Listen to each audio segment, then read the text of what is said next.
Opportunities include careers in utilities, public works, traffic operations, solid waste, animal services, public transportation, information technology, libraries, parks, human services, recreation and natural resources, administration, senior services, fire rescue, 911, fleet, building construction services, code enforcement, planning, environmental science, and so much more. Plus, our benefits package is tough to beat. We offer employee wellness centers, health, vision, and dental benefits, paid holidays and tuition reimbursement, just to name a few. We are local government reimagined. We're progressive, innovative, and in many areas, Pasco County is leading the way. Want to learn more about what we do and how you can be part of it? Visit mypasco.net and click on Job and Volunteer Opportunities. Our team is more than 2,700 strong. Your neighbors, friends, and even family members.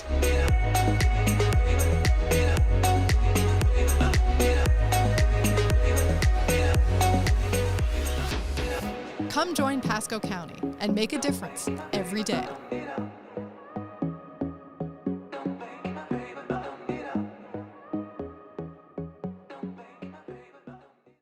Roughly 90,000 dogs in Pasco County create more than 5 tons of waste every year.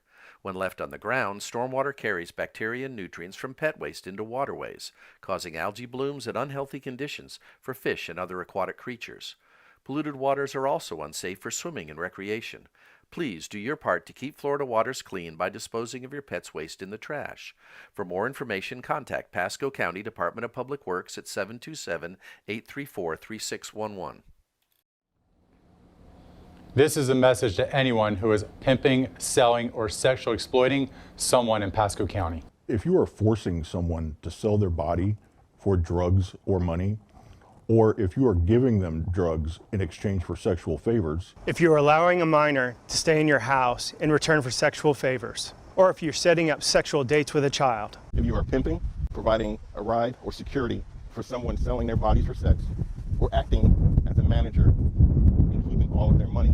The law considers you a human trafficker, and human trafficking is a felony. You could be sentenced to 30 years to life.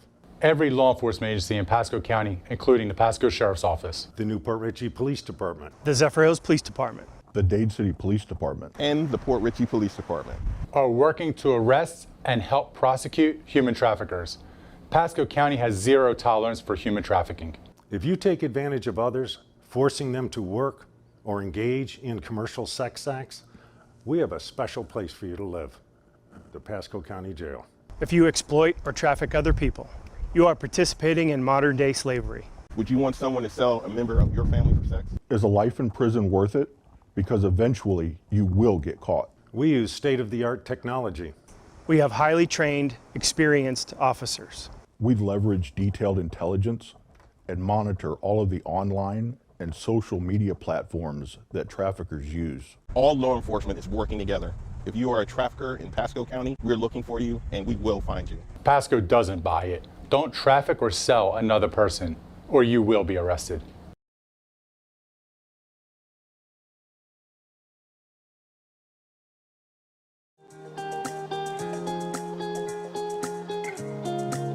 Today we're celebrating the transition of Pasco County public transportation to a new, more modern name, Go Pasco.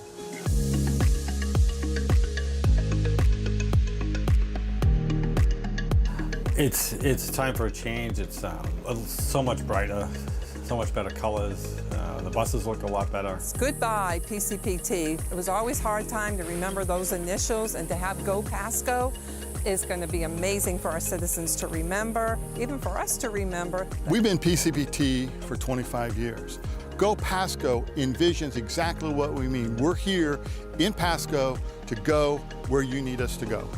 I think we're looking forward to the future, showing that we have a lot of pride in our community. We get to people actually liking that a lot. And like I said, they just like the modernization's a lot better. It makes us more reliable. Go Pasco tells you who we serve. We serve Pasco. For PCPT, it was tough to determine that. So that's why we went to this new name and new brand. Again, vibrant colors help us get that message across. Thank you to the team for putting this all together. This has been a 20-something years we've been PCPT. Goodbye, and see you on Go Pasco.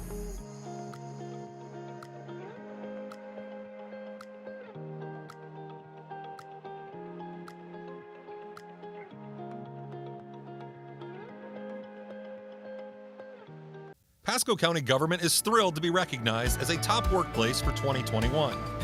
Our focus, people, purpose, performance. With a culture of caring for and serving our own people, empowering them to fulfill our overall purpose, to serve our community to create a better future. Pasco County has become a better place to live, work, and play. Pasco County, local government reimagined.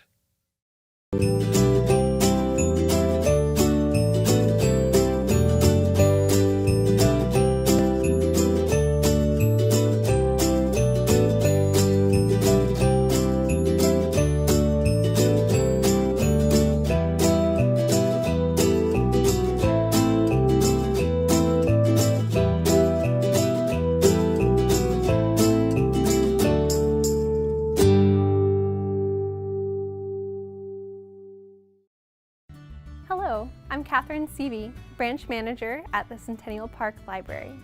We're putting the finishing touches on at your favorite branch.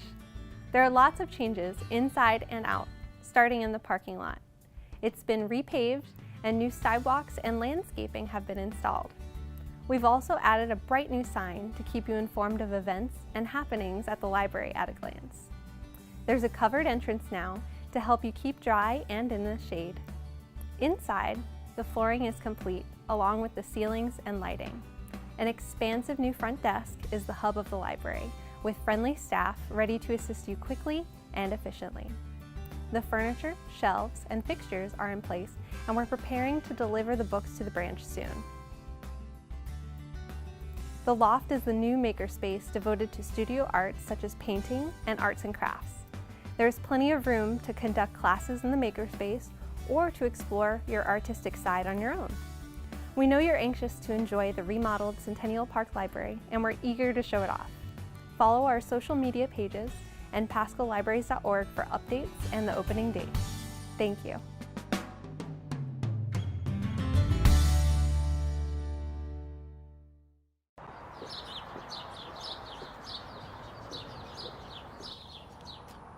Trails have so many purposes to them. They connect you to places. They get you outside in the fresh air, and then you can exercise and you can be with friends when you're out using trails. We're a Pasco family and we walk together. We're real mindful in Pasco County that all the new neighborhoods need to have a trail system, and they need to have a way for the residents who want to walk out of their community or cycle out of their community to have a way to connect to a trail system. Hi, I work for the MPO as a transportation planner, and I plan multi-use pathways. I think our residents love the trails, and I hear about it all the time, and they do want them to be safe and safer. Soon we'll be building some of our first overpasses in the county, pedestrian overpasses, which will help a lot. One of the reasons that I moved to Pasco County 2 years ago was for the numbers of trails, pathways that I could walk on. I'm a frequent walker. I try to walk 2 to 3 miles a day for health and fitness. My name's Tina Russo. I work for Pasco County. I'm a cyclist, and I love to ride for my health and just to be outside in the great outdoors of Florida.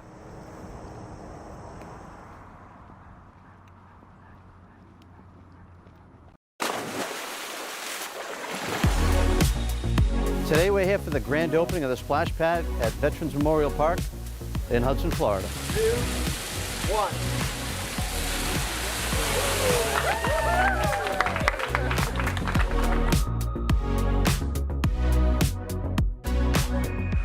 We're very excited about this. This is a splash pad that we worked with Investigation Station. Investigation Station is a traveling children's museum.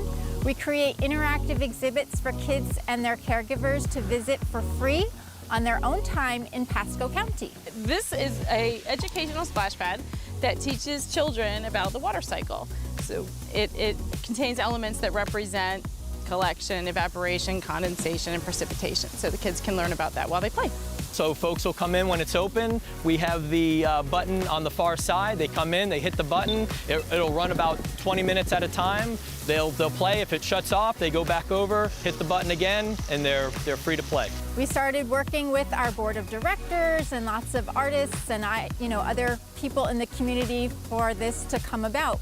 We could not have done it without all of the local businesses and private donors who contributed their time and talents and treasure to us. We helped raise money for the project. We applied for a grant and we had donations from personal contributions. Pasco County's role, of course, is that we provided the property, and then we did do some of the work outside of the splash pad. For example, the sidewalks.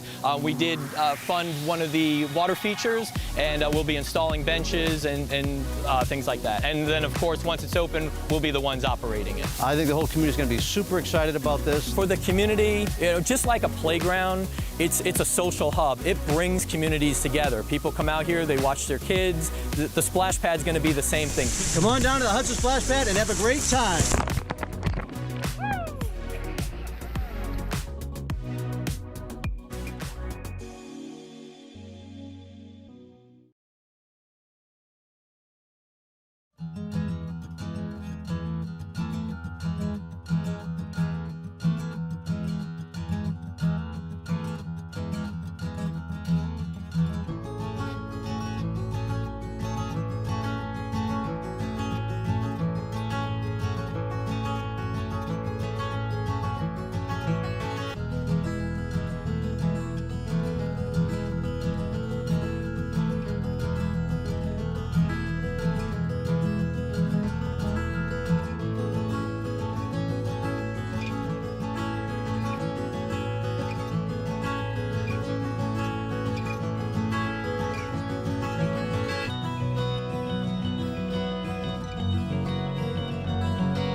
One, I would like to call to order the Pasco County Board of County Commission meeting at 10 a.m. December 7th, 2021. At this time, please silence all electronic devices and mute your microphones.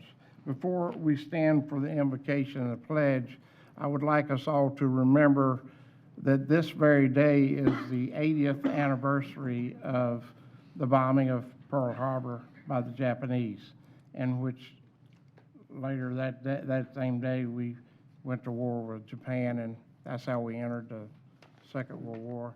So let's remember those veterans that paid the ultimate sacrifice. At that day, there's over 3,000 of them that took that time that they got killed in that battle, and that actually started World War II for the United States. And we'd like to thank and also show our support for all of our EMS, our police, our sheriff's office, and all of our veterans and armed service personnel at the same time. So with that, let's stand for the invocation and pledge allegiance. O merciful Creator, your hand is open wide to satisfy the needs of every living creature. Make us thankful for your loving providence, and grant that we, remembering the account that we must one day give, may be faithful stewards of your good gifts. Amen. Amen. I pledge allegiance to the flag of the United States of America and to the republic for which it stands, one nation, under God, indivisible, with liberty and justice for all.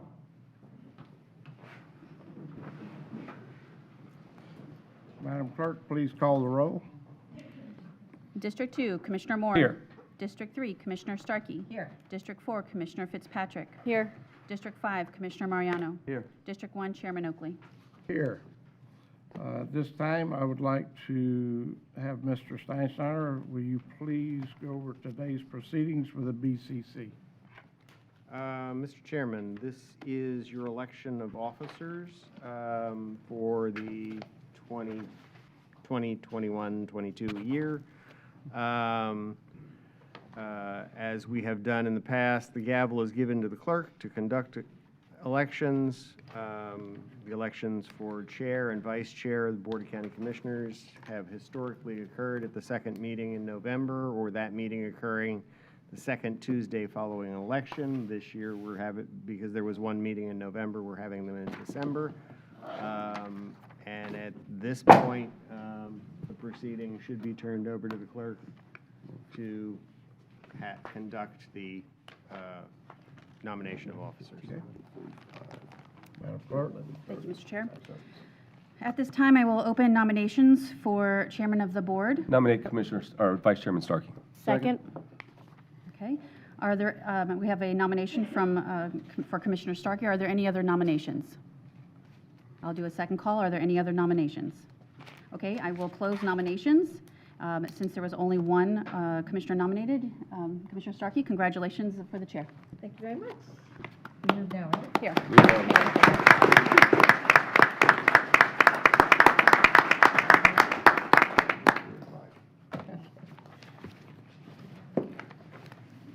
I'm going to get that later. Oh, my buddy came back to see me. Oh, this is you now? Oh, geez, I'm going to move that one more? Pass that. Ms. Starkey,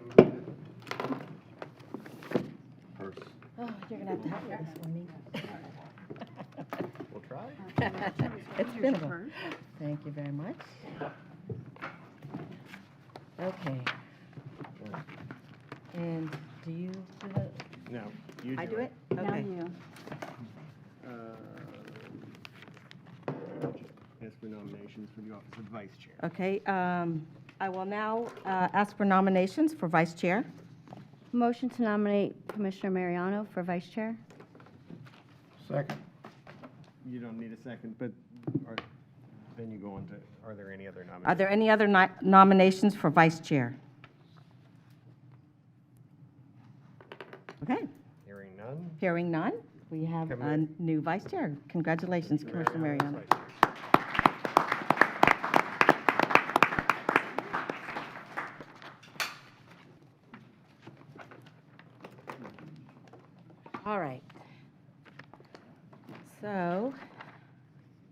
Now is the time for public comment. Citizens are given an opportunity to, no? Didn't you want to call Rec up Oh, that's right. first before you did We that? are going to have, we're changing the agenda around a little bit this morning. We're going to call up Joe Marino from WREC for a special check presentation. And I will cross this off the list. Good morning, Joe Marina with Cucci, Electric District Manager, 21st Street, Dade City. Morning, board members, Administrator Biles, Clerk Souls, and commissioners. Withlacoochee is proud to be based in Pasco County. As you know, we're member-owned, we're not-for-profit. We've always supported communities, and we did so in a really big way this year. Our educational foundation donated over $1.1 million in new equipment enhancing technical programs in Pasco, Hernando, and Citrus schools. We also awarded 110 scholarships valued at $1.2 million. 65 of those were here in Pasco County. Since our program of scholarships inception, we have awarded 1,146 scholarships with a potential value of $8.6 million. We've also funded a state-of-the-art lighting system for PHSC's West Pasco ball field. That should be completed, and dedication is going to take place next month. We also have a charitable organization called WREC Cares. We have helped 15 families, and since the inception of that program, we've helped 652 families that have suffered a catastrophic event through no fault of their own. We've also, as you know, and appreciate the cooperation and partnership with Pasco County, we were able to guide and lead Vincent House, which is a mental health facility in Hudson. It's open and operating well and has a good number of clients. Again, I just want to thank the Commission and Mr. Biles for the excellent working relationship we have. And on behalf of our CEO and our board, I think we saw the check, so it's $320,000 and $363.08. Thank you. Thank you so much. Board members, any comments? Go ahead. Great job. We certainly appreciate you working with us, and we do enjoy working and helping you because your company actually does a lot for our county, and we look forward to many things that we do together in the future. So. Yes, sir. Thank you. Commissioner Mariano? Yeah, Joe, I want to say your company's absolutely a godsend to Pasco County. The involvement you take with the community, helping our students, which is a great part of economic development, personal development. The Vincent House project is phenomenal. But no matter what it is, whatever we got to call on to get Withlacoochee at the table, you guys are always there. Your service is tremendous, and we greatly, greatly appreciate you. Well, thank you for your kind words. We appreciate it. Thank you, and we certainly value our relationship with you, and thank you, $320,000. Is that right? Thank you. And some Yes, change. ma'am. Thank you so much. Thank you. Okay, so now is the time for public comment. Citizens are given an opportunity to comment on any item coming before the board and on items to be placed on a future board agenda or other business under their purview. Today's public comment will be handled as follows. First, we will take public comment from those who are here in person.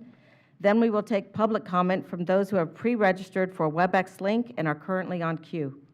This format does not waive the request that when you address the board, comments are not directed personally against a commissioner or team member, but rather directed at the issues. This provides mutual respect between the board members and the public. For WebEx and in-person participants, after stating your name and address for the clerk, am I supposed to read that now? Yeah. Okay, the timer, let's see. The timer will be activated and will start a countdown. After 2 minutes, a beep will sound, letting you know that only 1 minute remains. After your time is up, 2 beeps will sound, indicating that 3 minutes have passed and you should close your comments. WebEx participants will be disconnected automatically when their time is up. The following people have signed up to speak in person. Madam Clerk? I have 7 individuals who have signed up to speak in person. I will call the first 3 names so you'll know who's up next. The first person signed up is Raymond Gadd, followed by John Hefferon, followed by Joseph Passanese. Ray Gadd, Deputy Superintendent of Schools, 6504 Wisteria Loop, Land O'Lakes, Florida, 34638. This is going to be the easiest public comment you ever have to receive. I'm actually here to thank the County Commission, Dan Biles, and his administration. Early on in the pandemic, the school system was struggling, trying to figure out how to feed our students and our families, how we could buy devices for kids so that we could do online learning. And I happened to be talking to Commissioner Starkey, and she said, well, you know, we have this CARES Act funding. You might be able to get $1 million of that funding to help out. And so my CFO is with me, Olga Swinson. And so we pulled the Treasury document on implementation of the CARES Act and saw that indeed schools may get some of that funding. And so I got with County Administrator Dan Biles, and he made it very clear to me immediately that if the needs that we had met the criteria of the CARES Act, that you had given him the authority to make sure it got funded. So $9 million later, Ms. Starkey was a little under in her estimate, but $9 million later, you, the County Commission, funded a lot of needs that the school district required early on in the pandemic. I want Olga Swinson to tell you real quickly what those are. And I have a token of our appreciation from the Pasco Education Foundation. I don't think it will interfere with any gift policy. It's a towel and a little cooler.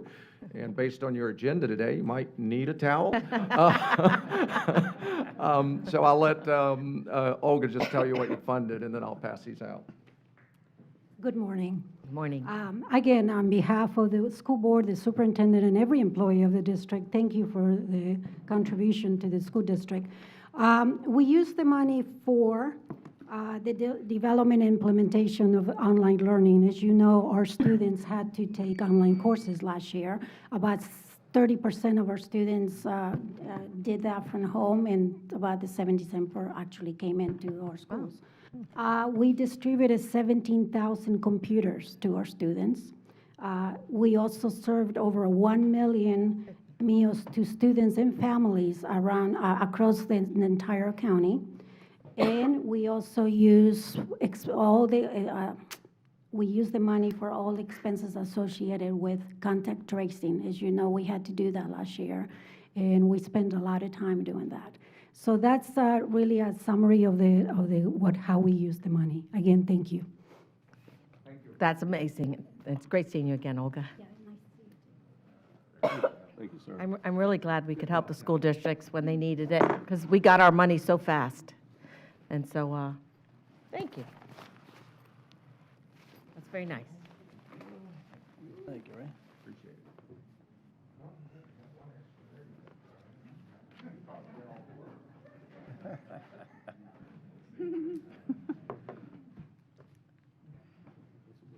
Good morning. My name's John Hefferon. I'll try to speak fast with 3 minutes. I come from the We need your name and address, please. Name and address. John Hefferon, 7235 Greystone Drive in the Beacon Woods project, in the Beacon Woods section of Bayonet Point. I come from Philadelphia, particularly Kensington neighborhood. If you don't know that neighborhood, you should Google it. It is open-air drug activity and dealing, where I used to shop, deliver mail, run sports clubs, and everything else, and community organizations. I just moved into the area in September and realized that there was a homeless drug addiction problem directly surrounding Beacon Woods. I cleared out 2 lots since I've been there on Beacon Woods Drive as you come off of 19. Hypodermic needles in both spots. I got into an argument with 2 homeless guys, and I also witnessed a drug mule on a bike with backpacks giving the guy that was begging at the corner drugs. I almost got into an argument with him. I like to use the word effective compassion. I've been around this stuff all my life. I grew up in 3 low-income neighborhoods in Philadelphia, and I also rehabbed 3 buildings in the city of Reading, the lowest class, one of the poorest Class C cities in the country. I chased prostitutes, drug dealers, and slumlords in the city of Reading using city council and the mayor to try to do so. I understand the problems. I've had discussions with 4 sheriffs. They're all quite frustrated with how lack of tools to deal with the panhandling, which supposedly is a First Amendment right. I understand there is an ordinance being written by the commissioners to address that. Hopefully that will come soon to give the sheriff some kind of power to do something about this. Also, I went to Amber Mariano's office. The assistant there told me that $8 million was secured for Metropolitan Ministries. I'd like to find out what's being done with that. I have not had time to go there yet. Some of the ideas that I have are not so compassionate, but you have to understand that drug addicts sometimes, or most times, have to be forced into a situation to finally get treatment. And people handing money out of their cars is not helping these people. Drug sniffing dogs, where are they? Can they be bought and trained? Clearing the lots. I understand about trespassing and all that kind of stuff, but can the National Guard be brought in to clear these lots where these people are staying? Can local residents do it without legal ramifications? I'm not sure of that. Getting the trespassing agreements with landlords so the sheriffs can do their job to get them off of their property, understanding many of these landlords are out of state, and the other legal ramifications of the National Guard and private residents doing this. Also, the Pasco County of Advocacy for the Homeless is trying to find places to place these people with not much success, so what can be done about that? And I'd also like to know what Pinellas County did with supposedly compassionate St. Petersburg, how, well, now this is what I've been told now, that they were pushed up north. So how did they do that? Why did they do that? And was there any effective way to help these people? Thank you very much. I think one of my staffers is going to meet you outside and give you a brochure that's in the works. And I'm sure Commissioner Mariano can meet with you later to talk about things that are happening. Because yeah, right there. So Derek will meet you out in the hall. Next, thank you. Joseph Passanese, followed by, and I'm sorry if I pronounced your last name incorrectly, Ron Woodruff and Dr. Betsy Coville. Yes, my name is Joseph Passanese. I reside at 2837 Plantain Drive in Holiday, Florida. I have a report I'd like to submit for your approval. Motion to receive and file. Second. Okay. All in favor? Aye. Aye. I live in the Key Vista subdivision. There are about 1,500 residents living in about 718 houses. In this subdivision, we've noticed a higher than normal number of vehicles that have excessive noise when they travel the public roadways that surround the subdivision. These public roadways are Gulf Trace Boulevard, Strauber Memorial Boulevard, and Bailey's Bluff Road. The vehicles using these public roadways produce unreasonable high noises, can occur at any time of the day, but usually they occur late at night when most people are sleeping. I believe it's important that Pasco County government do something about this problem to protect the quality of life of the Key Vista residents. On December 3rd, 2021, Katie Dolotowski, Executive Assistant to Pasco County Commissioner Catherine Starkey, provided me with some facts pertaining to the Florida noise law. She indicated that the Florida law makes it illegal for anyone to operate a motor vehicle on a roadway and amplify the sound produced by a radio, a tape player, or even a muffler that is plainly audible at a distance of 100 feet or greater, or is louder than necessary. My research revealed that enforcement of the Florida noise law is a quality of life issue. Government in the form of Pasco County Commissioners and the Pasco County Sheriff's Office are responsible for protecting the quality of life of residents in unincorporated Pasco County. In conclusion, I request that the Pasco County Commissioners take action necessary to enforce the Florida noise law in Commissioner Starkey's district, as well as in the remaining 4 commission districts. Vehicles making unreasonable high noises are not limited to just one commission district. This action should also include requesting Pasco County Sheriff Chris Norco to fulfill his enforcement responsibility in all 5 Pasco County Commission districts. Thank you. Thank you, and I hear that noise across the water in my neighborhood in Gulf Harbor, so I know what you're talking about. Okay. Thank you very much. You're welcome. Next, Ron Woodruff.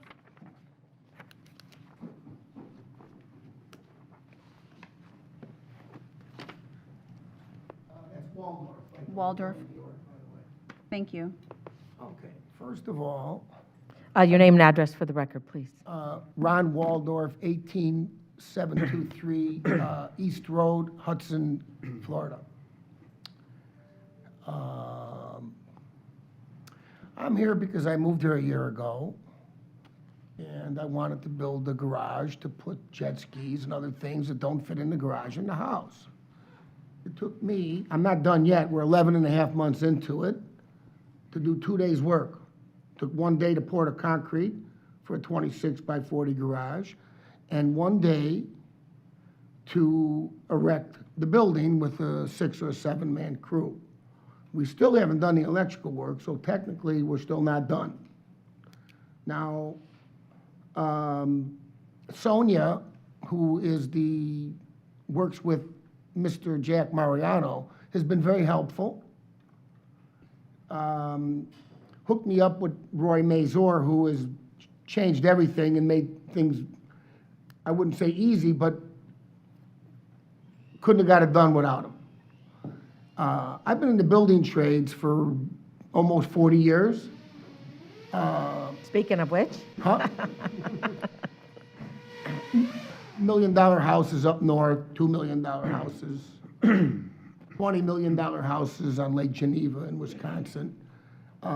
Your building department is totally dysfunctional. Okay, totally. Your inspectors are not qualified.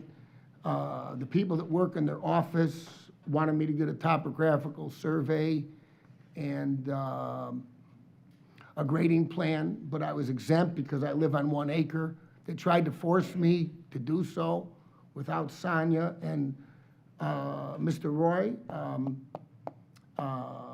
Probably would have been forced to do so. My demeanor has a lot to do with why I was successful in that as well. But I have some suggestions that I would like to make to not everybody in this room because they don't want to hear it, but I'd like to get an appointment with Mr. Mariano to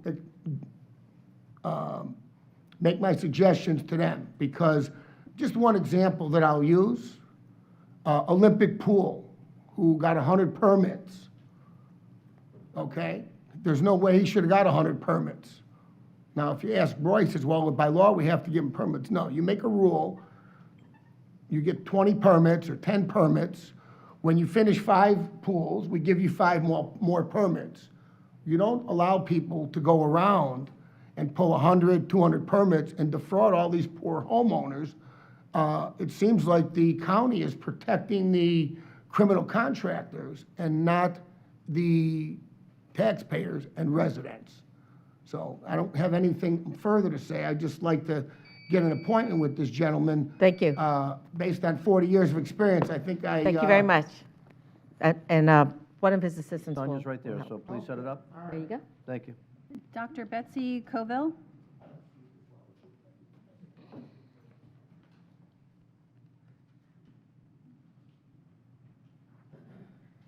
Is that something we need to receive and file? No, it's a letter for you.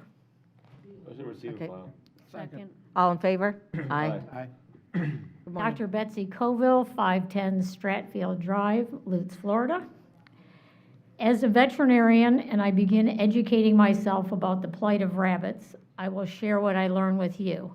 A unique but unpleasant aspect is the numerous ways mankind has figured out how to both use and abuse them. Cosmetic testing, raised for meat, farmed for fur, entertainment, used as bait for other animals. In comparison, who would have thought being a pet would be anything but heaven? Together, we found thousands were not only not in heaven, but the third most surrendered pet. They require higher maintenance than dogs or cats and can live 10 to 12 years. Frequently dumped outside when the rescues are full, they starve, become prey for coyotes, or hit by cars. No matter which way we are exploiting them, the bunny mill is consistently the source. No different than the puppy mills we recognize as inhumane. The does are bred every heat for 8 to 10 litters a year, as long as feasible. The small and sickly are sold as bait or as reptile food. They live their entire life in a cramped, dark, dirty cage without benefit of exercise or sunshine. The boredom results in abnormal behaviors, biting wires, self-mutilation.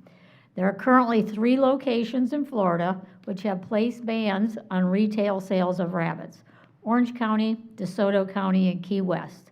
They have all placed rabbits along with dogs and cats in their retail sales ban.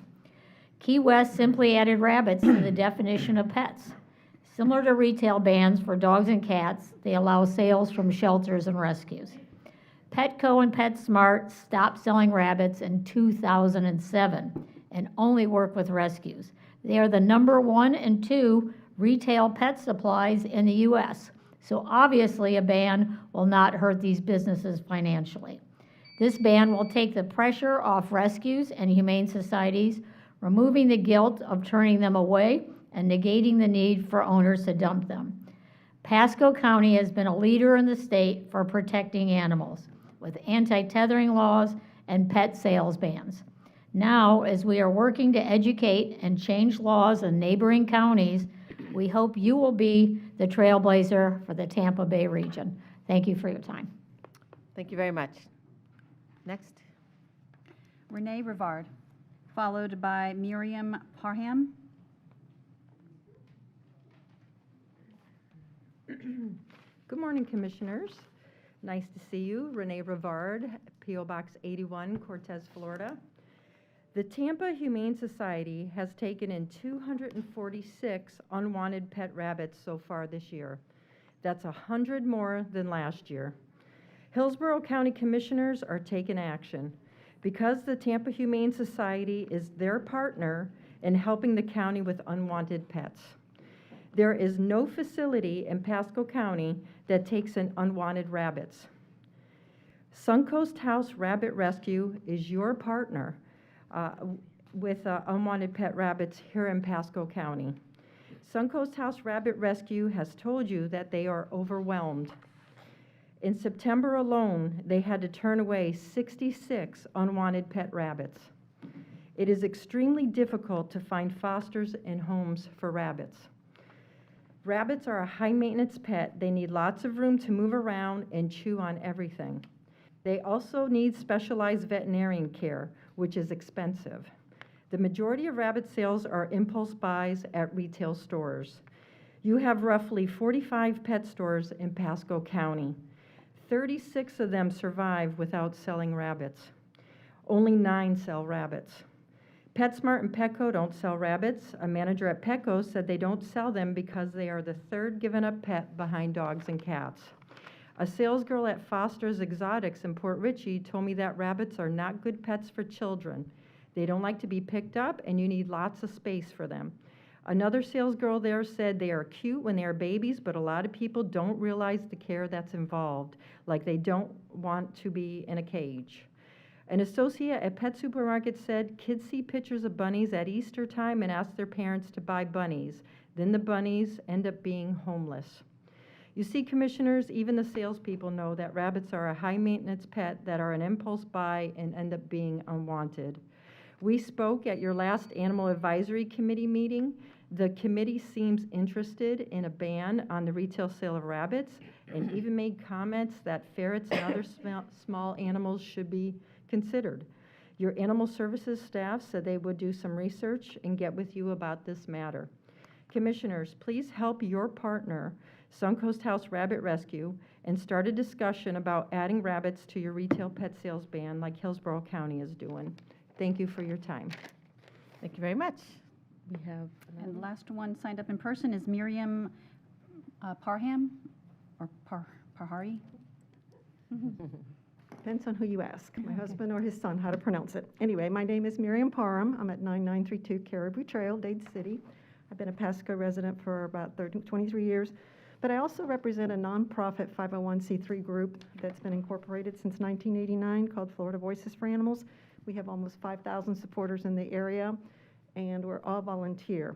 Our mission is to educate the public about animal abuse and exploitation. And the sale of rabbits, as you've heard, can contribute to both abuse and exploitation. So abuse at the hands of people who don't know how to take care of them, and well-meaning adults and even children who don't know how to properly handle these gentle animals who require a lot of care.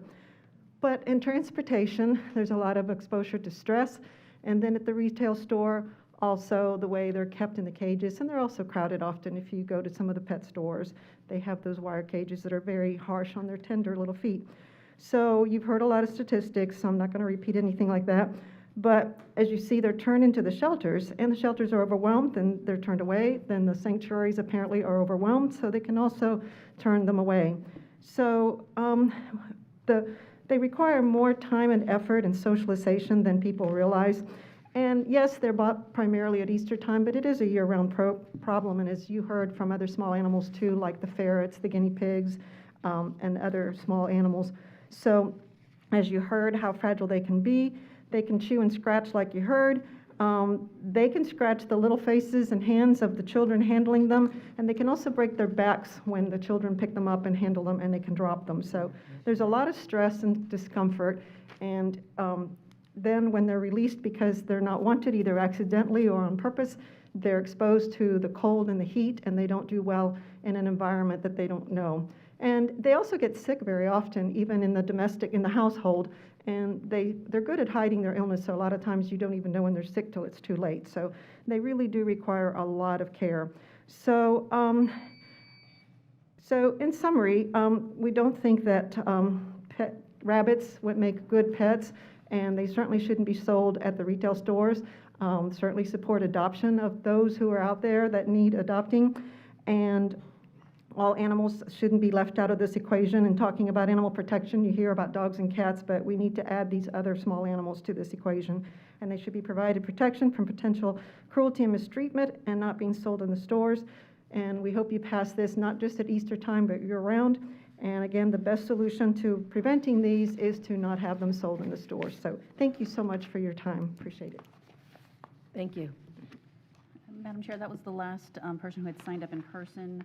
Is there anyone else here who would like to address the board? Please come up and give us your name and address. Do we have anyone on with? We do. My name is John Russell, live at 9652 Cavendish Court, which is in the Heritage Lake area. My comment that I wanted to make is relative to agenda item 125. Am I supposed to wait for then, or can I comment now? Is that the public hearing in the afternoon? No. The way my book is organized, I'll never find it. 25 is a public hearing this afternoon. Yeah, that's this afternoon. Is it? Okay. You can make a comment now, but you won't be able to in the afternoon? I can't be here in the afternoon. Then so you can would you make it accept? Right? Yes. You can make a comment, we'll have to enter it into the record. Okay, and I have a diagram. Motion to receive and file. If I may. All in favor? Aye. Aye.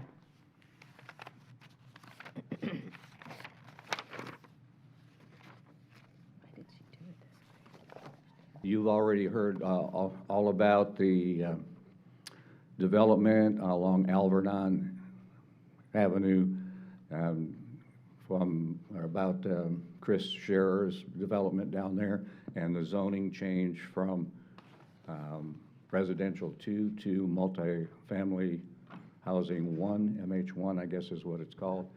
And you already know it's a flood zone. You've heard all of these different things. But there's one item and at the Planning Commission meeting that was not discussed or presented properly. Mr. Scherer said that he had a transportation traffic person go out there and do all these surveys and find out that St. Lawrence, where it hits Little Road, and Heritage Lake Boulevard, where it hits Little Road, are fine the way they are. He did not include, if they're gonna put 55 homes in there, that's gonna be another 110 cars approximately for the residents. And in addition to that, you're gonna have a lot of other traffic. And I don't know about your neighborhood, but where I live, I can't go for maybe 30 minutes or an hour before there's FedEx, USPS, all of these just delivery trucks, the garbage trucks, everybody that's doing maintenance. And if you notice, the intersections with St. Lawrence, and these are in yellow on your diagram, St. Lawrence and at Heritage, there are no right turn dedicated lanes there. And when one car wants to go straight across, there may be 8 or 10 or 12 right turn lane cars going that are held up for 2 or 3 lights. And it's also forcing people right now to take chances that they shouldn't take. In Heritage Lake Boulevard and Little Road, and just a week ago, I witnessed a horrible accident there because people are just trying to push their limits and get through that intersection. It was like a triple rollover with a car flying through the air. So my point is that I don't think there can be right turn lanes put in there because of existing infrastructure, poles, drainage, sidewalks, trees, and all this. But I just think it's a really bad idea to even change the zoning. The people I know in that neighborhood say that 19 homes is perfectly acceptable, and that's what he's zoned for right now. So I hope you give consideration to the traffic problems that are really going to get much, much worse. Thank you very much. Thank you very much. And is there anyone else who wishes to address the board? All right, I believe we have someone on WebEx. We do, Madam Chair. We have Carla Card. Ms. Card, you can go ahead and state your name and address for the record. Hi, good morning. Can you hear me? Yes, we can. Thank you. Okay, very good. Thank you for your time. I really appreciate it today. I'm here today to discuss the tremendous growth, which is leading to the terrible traffic issues and accidents near State Road 54, State Road 56, the Grove, the Tampa Premium Outlets, and Old Pasco Road to Bruceby Downs. My home is off of Wesley Chapel Boulevard, and this concern touches County Districts 1, 2, and 3. Fender benders and horrible accidents are happening in this area every day because of the overgrowth in population. Our community can't handle anymore.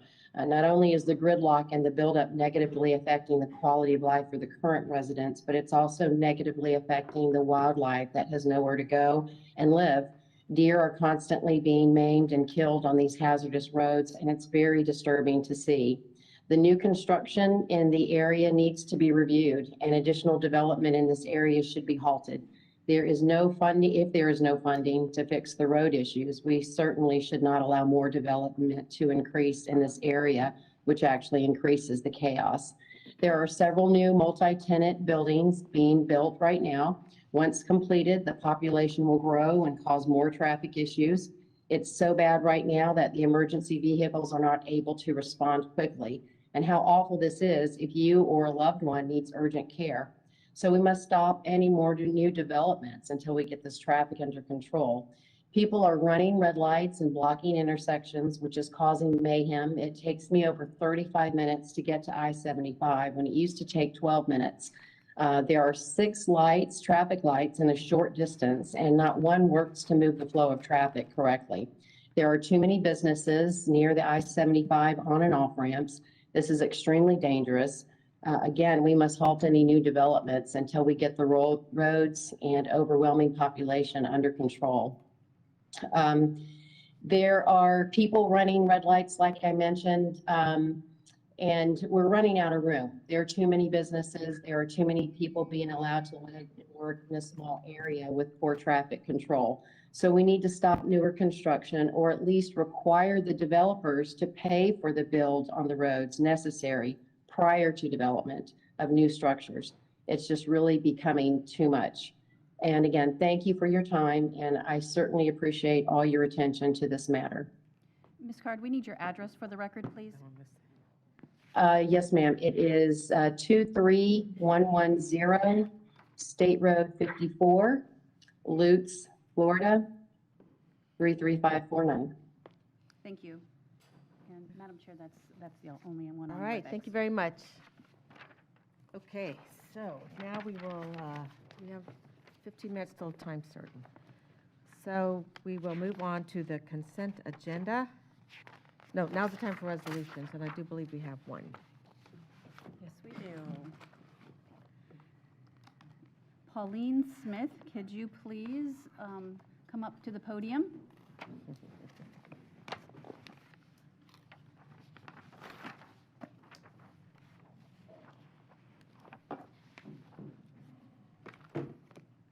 Thank you. Madam Chair, you would like me to go ahead and read? Yes. Okay. Resolution number 22-021, a resolution by the Board of County Commissioners of Pasco County, Florida, commending Pauline Smith for over 35 years of dedicated service to the Pasco County Board of County Commissioners and congratulating her on her retirement.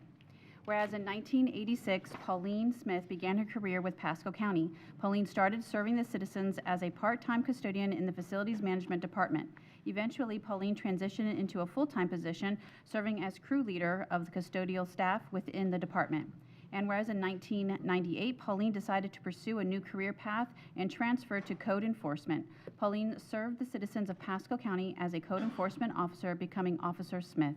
And whereas Officer Smith was responsible for the Newport Richey, for the Port Richey and the Newport Richey areas of the county. She investigated more than 15,000 complaints and advocated for and fostered better communication between code enforcement and the community. And whereas Officer Smith was the second female code enforcement officer in Pasco County. In 2005, she became the first female officer to be promoted to field training officer. Then in 2010, Officer Smith became the first female field officer, where she was responsible for the training and development of over 27 code enforcement officers. And whereas Officer Smith takes pride in her work and is respected by her peers for her knowledge, skills, and constant desire to improve the quality of life for the citizens of Pasco County. And whereas Officer Smith has been one of the most effective supervisors in the department through the combination of her knowledge, dedication, and passion. She is a true gem, has been an asset to the department, and is an unbelievable friend that will be missed. And whereas after over 35 years of dedicated service, Officer Smith will retire on December 31st, 2021 from the Pasco County Code Enforcement Department as Supervisory Code Enforcement Officer. Now therefore be it resolved by the Board of County Commissioners of Pasco County, Florida in regular session duly assembled that said board hereby expresses its deepest appreciation to Pauline Smith for over 35 years of dedicated services to the citizens of Pasco County and wishes her the best in her retirement. Done and resolved in regular session with a quorum present and voting the 7th day of December, 2021. Thank you. Move approval. Wow. Second. All in favor? Aye. Aye. Commissioner Mariano? Yes, thank you, Madam Chair. Pauline, what a outstanding employee you've been for so many years. For code enforcement, the great work you've done, whether it be going on calls, going on sweeps, getting into projects when we got sweeps going on in an area, cleanup going on in the area. The work you do to make everything work better has been phenomenal. And I think your great participation, your teamwork with Pat and Micah and the whole team together gave us confidence that when we needed to get more code enforcement people, that they're going to get the job done right. So thank you for your tremendous leadership. Congratulations on a great career, and we wish you all the best. Thank you, I appreciate it. I also am going to miss you very much. We've worked a lot together in the last, well, I guess 9 years as commissioner, but even before that. So I assume you're going to stay in the area. We'll see you around, or are you taking off or somewhere? I'm going to hang out with you on weekends and take the pictures of items. You can, while I look at it, while I look at violations, you can call them in for me. All right, well, let's come down and take a photo. Can I say something? Yes, sure. I would just like to say thank you so much, because every time I've reached out to Code, you've always been there to address the concerns. And if I mention a concern, you're out there the same day or the very next day. So thank you for all of your hard work. Thank you. Okay. If I may, I'd like to say thank you, Micah, for making me come up here. And I do want to bring Pat Phillips up here, if I may. Well, I think we should take a picture with your whole team, whoever you want in the picture. Yes. Yeah. And a lot of them couldn't make it. Uh-oh. So Pat and I are the yin and the yang.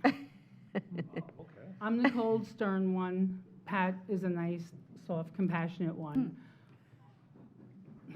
I couldn't have done it without my work husband, Pat. I just want that on the record. And there's two other people that I Oh, want to that's sweet. acknowledge that I wouldn't be standing here today if it were not for them, that have left an impact on my life. And those are Addie Rios and Dan Johnson. Some of you know them. Yeah. But they've left the impact on my life, and they are the reason I'm here. Oh, That's awesome. Thank you. yeah, that's awesome. You know, she says these kind words, and I'm her work husband, but I guess on December 31st, she's filing for the divorce. No, thank you for everything. You're a true leader, and it takes a great person to become a good leader. Thank you. So thank you. Thank you. We're going to miss you, Pauline. We'll come down, take a picture. Yes, and if the code team would come up as well, Sally, come on up, Dan.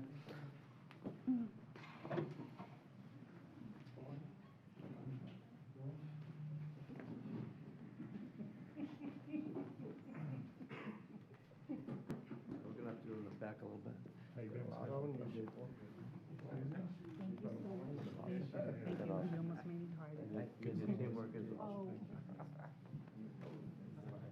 I have a cold, so I'm not going to give you much.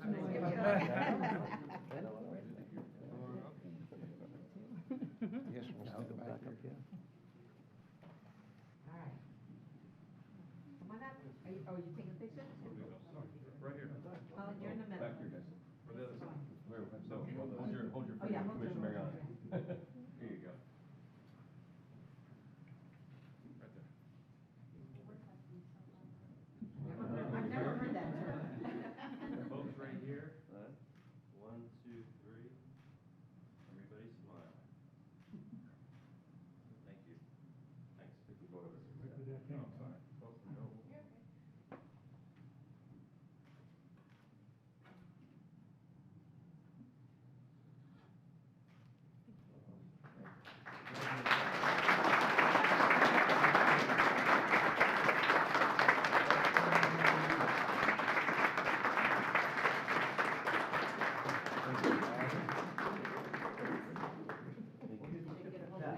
Pat.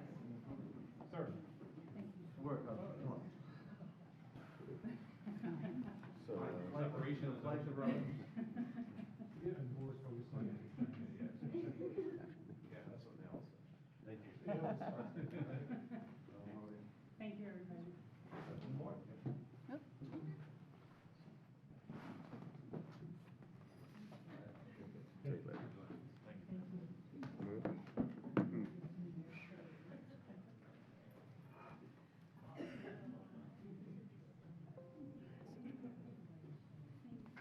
Okay.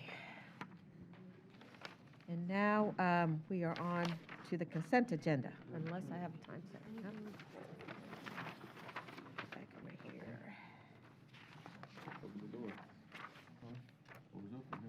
Okay, we have on the consent agenda C86, C33, AC 185, C64, C89. I'm going to pull off C36. And Commissioners, is there anything else you'd like to see pulled from the consent agenda? Now move for approval. We do have two addendums to the consent, items AC 185 and AC 186. Those will be, AC 185 just got oh, yes, it did. withdrawn, so- Okay, so we'll take that one off. So AC 186. Okay, all in favor of the consent agenda? Aye. Aye, opposed, nay? All right, we will take up let's take up C36 first. You know, our community, Marcy's department, I always get mixed up with community services, community development, but they're always looking for properties. And so just want to make sure that this is nothing that would be suitable for us to put some housing on, because she told me she had wanted the one on Mile Stretch and to build, that's a great place to put some affordable housing on Mile Stretch, but it's too late now, I understand. But is Mariposa suitable to give to one of our partners to build some housing?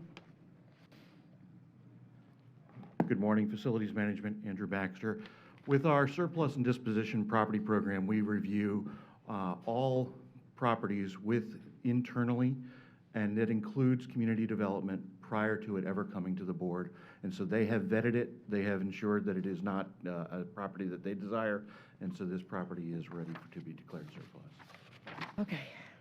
Madam Chair? Go ahead, Commissioner Mariano. This is what's going to happen with the property. That will be determined once we put it out for sale, and then we'll bring it back to the board for its final disposition. This is just to declare it surplus. This allows us to then solicit for a bid on the property. So for example, the property on Mile Stretch, it was our old fire station. That's an area that we're looking for redevelopment and also housing, workforce housing. So in my opinion, that would have been a great site for a 8-plex or something, but that ship has sailed, I think. But I'm going to keep my eye out a little stronger. So make sure I get that list too. Okay. No problem. We'll make sure that you're on the disposition list. Thank you. All right, C86. And there she is. Oh, on C36. Well, can we just take them together? Come on up, Marcy.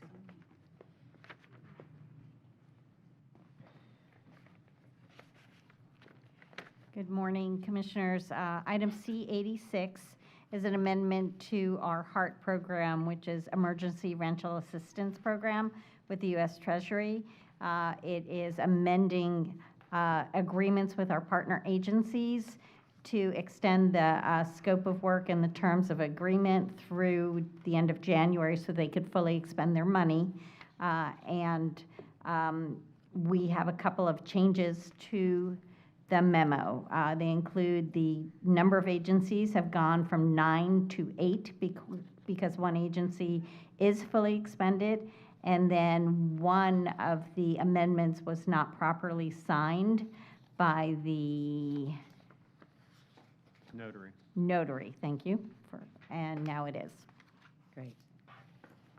Okay. Seeing no questions, I would take a motion to approve C86, C36. All in favor? Aye. Opposed? All right, thank you. Okay, it's 10:53. Madam Chair? Yes. I don't believe it was on the record, the ones that were withdrawn, just the agenda items. So if you just would like to state that in the record that they're withdrawn. Yep, C33, AC 185, C64, and C89 were withdrawn. Thank you, ma'am. Okay, now we're going to go to our regular agenda item. And is that R97? My book is right. You've done R97, Okay. 98 is a time certain, 99 is your next one, which is the clerk's presentation of investment performance review quarter All right, ending let's- September 30th, 2021. Let's go to 99. Thank you, Madam Chair. Calling up Manny Long, my Director of Financial Services in my office, and also Scott Stitcher, he's the Director with PFM Asset Management Investment Advisors. And they are here to present the semi-annual investments of the Board of County Commissioners. Good morning, Chairman Starkey and Commissioners. Thank you for having us. Manny Long, Finance Director for the Clerk and Controller's Office, where we put the fun in funds. Okay, that didn't go over too well there either. So East Pasco Government Center, 14236 6th Street, Dade City, Florida, 33523.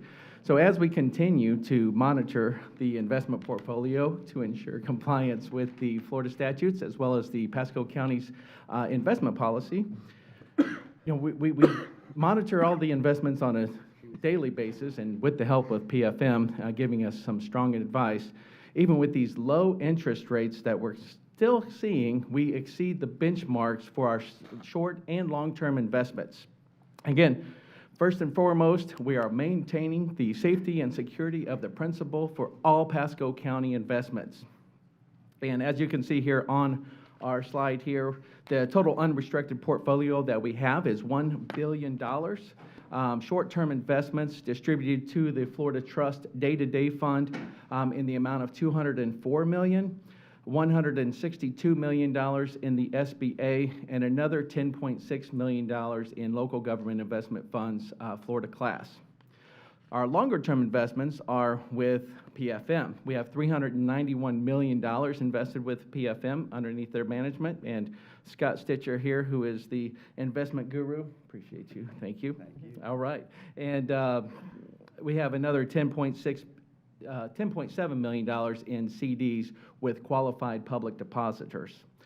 Total restricted portfolio is at $490 million, which directly relates to funds that are dedicated to specific projects, your bond issuance of those funds.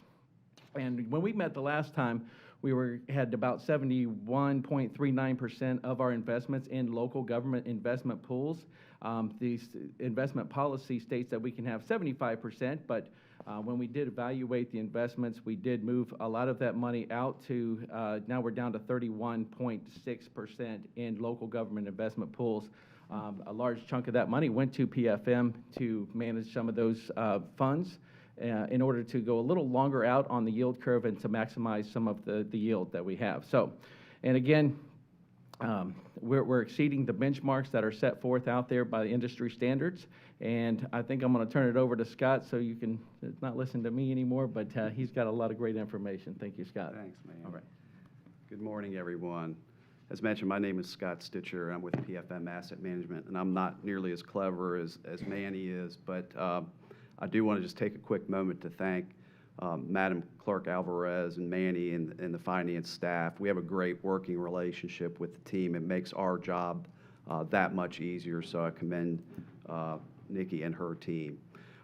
So again, PFM Asset Management has been entrusted with managing a fixed income investment portfolio on behalf of Pasco County. We do so within the parameters set forth in Florida State Statute 218.415, as well as the ordinance investment policy of Pasco County.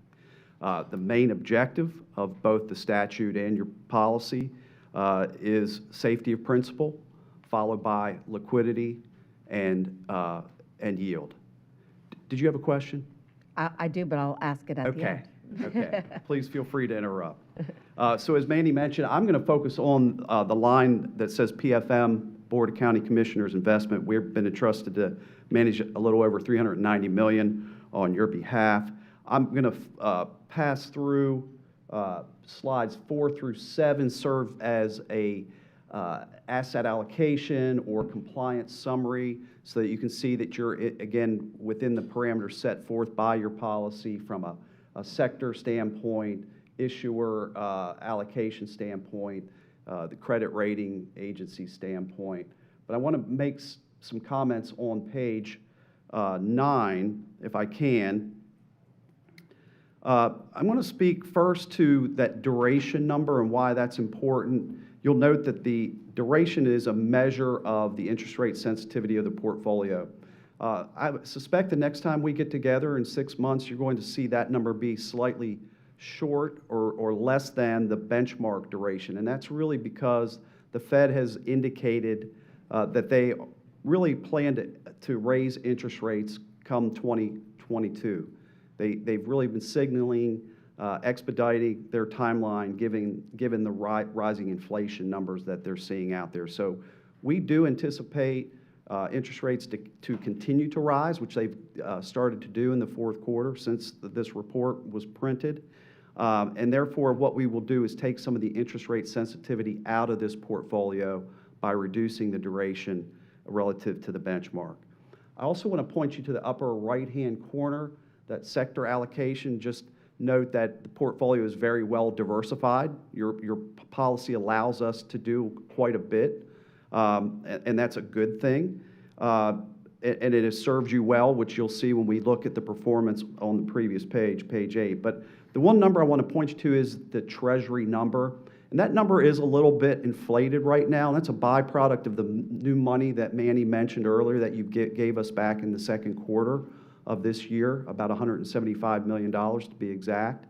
So that large allocation is, again, a byproduct of that new money, but it's also, more importantly, a byproduct of the fact that fixed income markets are very rich. They're trading very rich right now.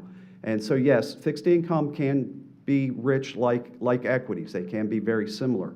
So our job is to be very prudent and methodical in putting that new money to work for you. We don't want to overpay for securities on your behalf. And therefore, again, we've been a little bit slower in putting that money to work and trying to identify opportunities. I spoke to the portfolio manager yesterday, and he said he's definitely not where he'd like to be. He suspects in the new calendar year that there will be opportunities to move into sectors like asset-backed securities and corporate notes, and possibly even mortgage-backed securities as the Fed winds down their asset purchase program. Okay? I'll point you to also the yield at cost. I'd be remiss if I didn't mention that number, that 0.66%. I know it's not really a cartwheel-worthy number, but it is when you compare it to some of your other options like overnight bank deposits, local government investment pools, and money market funds that are yielding somewhere in the 0.03% range. So there's serious interest income pickup in investing out longer in this portfolio. So let me go back to, well, actually, I'll pause there for a second. I've thrown a lot at you in a short amount of time. Any questions on page 9? Can we go back a couple of pages? We may. You tell me when to stop there. The next one right there. Okay. All right, so you've got, looking at municipal, Yeah, California I know, Earthquake I caught my Authority, eye too. New Jersey Turnpike Authority, New York State Urban Development, State of Connecticut. Is there any reason we don't do more in Florida compared to out there? I know one time, way back when, there was an apartment complex we invested in with a group, and that thing went under, and that was part of the big collapse that kept our money tied up for many, many years. These things here kind of scare me a little bit, and I'm just wondering, if it's Florida-based, I'd feel a little bit more comfortable. Any reason you're not putting money back into Florida? So one of the challenges we face, our firm faces, is that we have, up until today, as a matter of fact, we had another business line called PFM Financial Advisors, and they are the largest financial advisory firm as far as deal volume in the United States, all right? Because of that relationship, we've really been precluded from investing in a lot of deals that take place, not only in Florida, but in the rest of the country. When a deal comes to market, our firm has worked on that. We have to wait 60 days before we can actually participate in purchasing that security. Well, the problem is those securities are not available for sale in 60 days. People buy them for a reason. They buy them for the safety they provide, for the income stream that they provide. They're not really looking to sell them within 60 days. So for us, a lot of it has been a supply issue and then our business relationship. And I say that has held true up until yesterday when we are no longer really affiliated with the financial advisory firm any longer. So I think what that's going to do is it is going to open up the opportunity set in which we can play. And you're likely to see, again, if the supply is there, if the issuance is there, you're likely to see that allocation increase and potentially increase within Florida names as well. We take the names we put in this portfolio go through a very thorough credit process, much like a corporate note that's put in the portfolio, an asset-backed security that's put in the portfolio. We have a credit committee, so it's not any one individual that's making that investment decision, that one name that goes in the portfolio.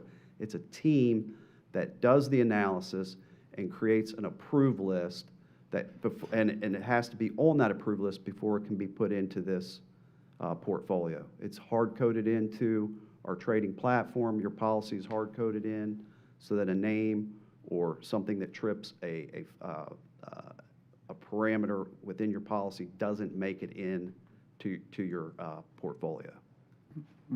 Madam Chair? Yes, Commissioner Moore. If you don't mind, I'm going to jump on too. So, for example, in New Jersey Turnpike Authority, now they've taken a big hit because of COVID, but you continue to invest in that. I think the revenue has. I know that for a fact. Right.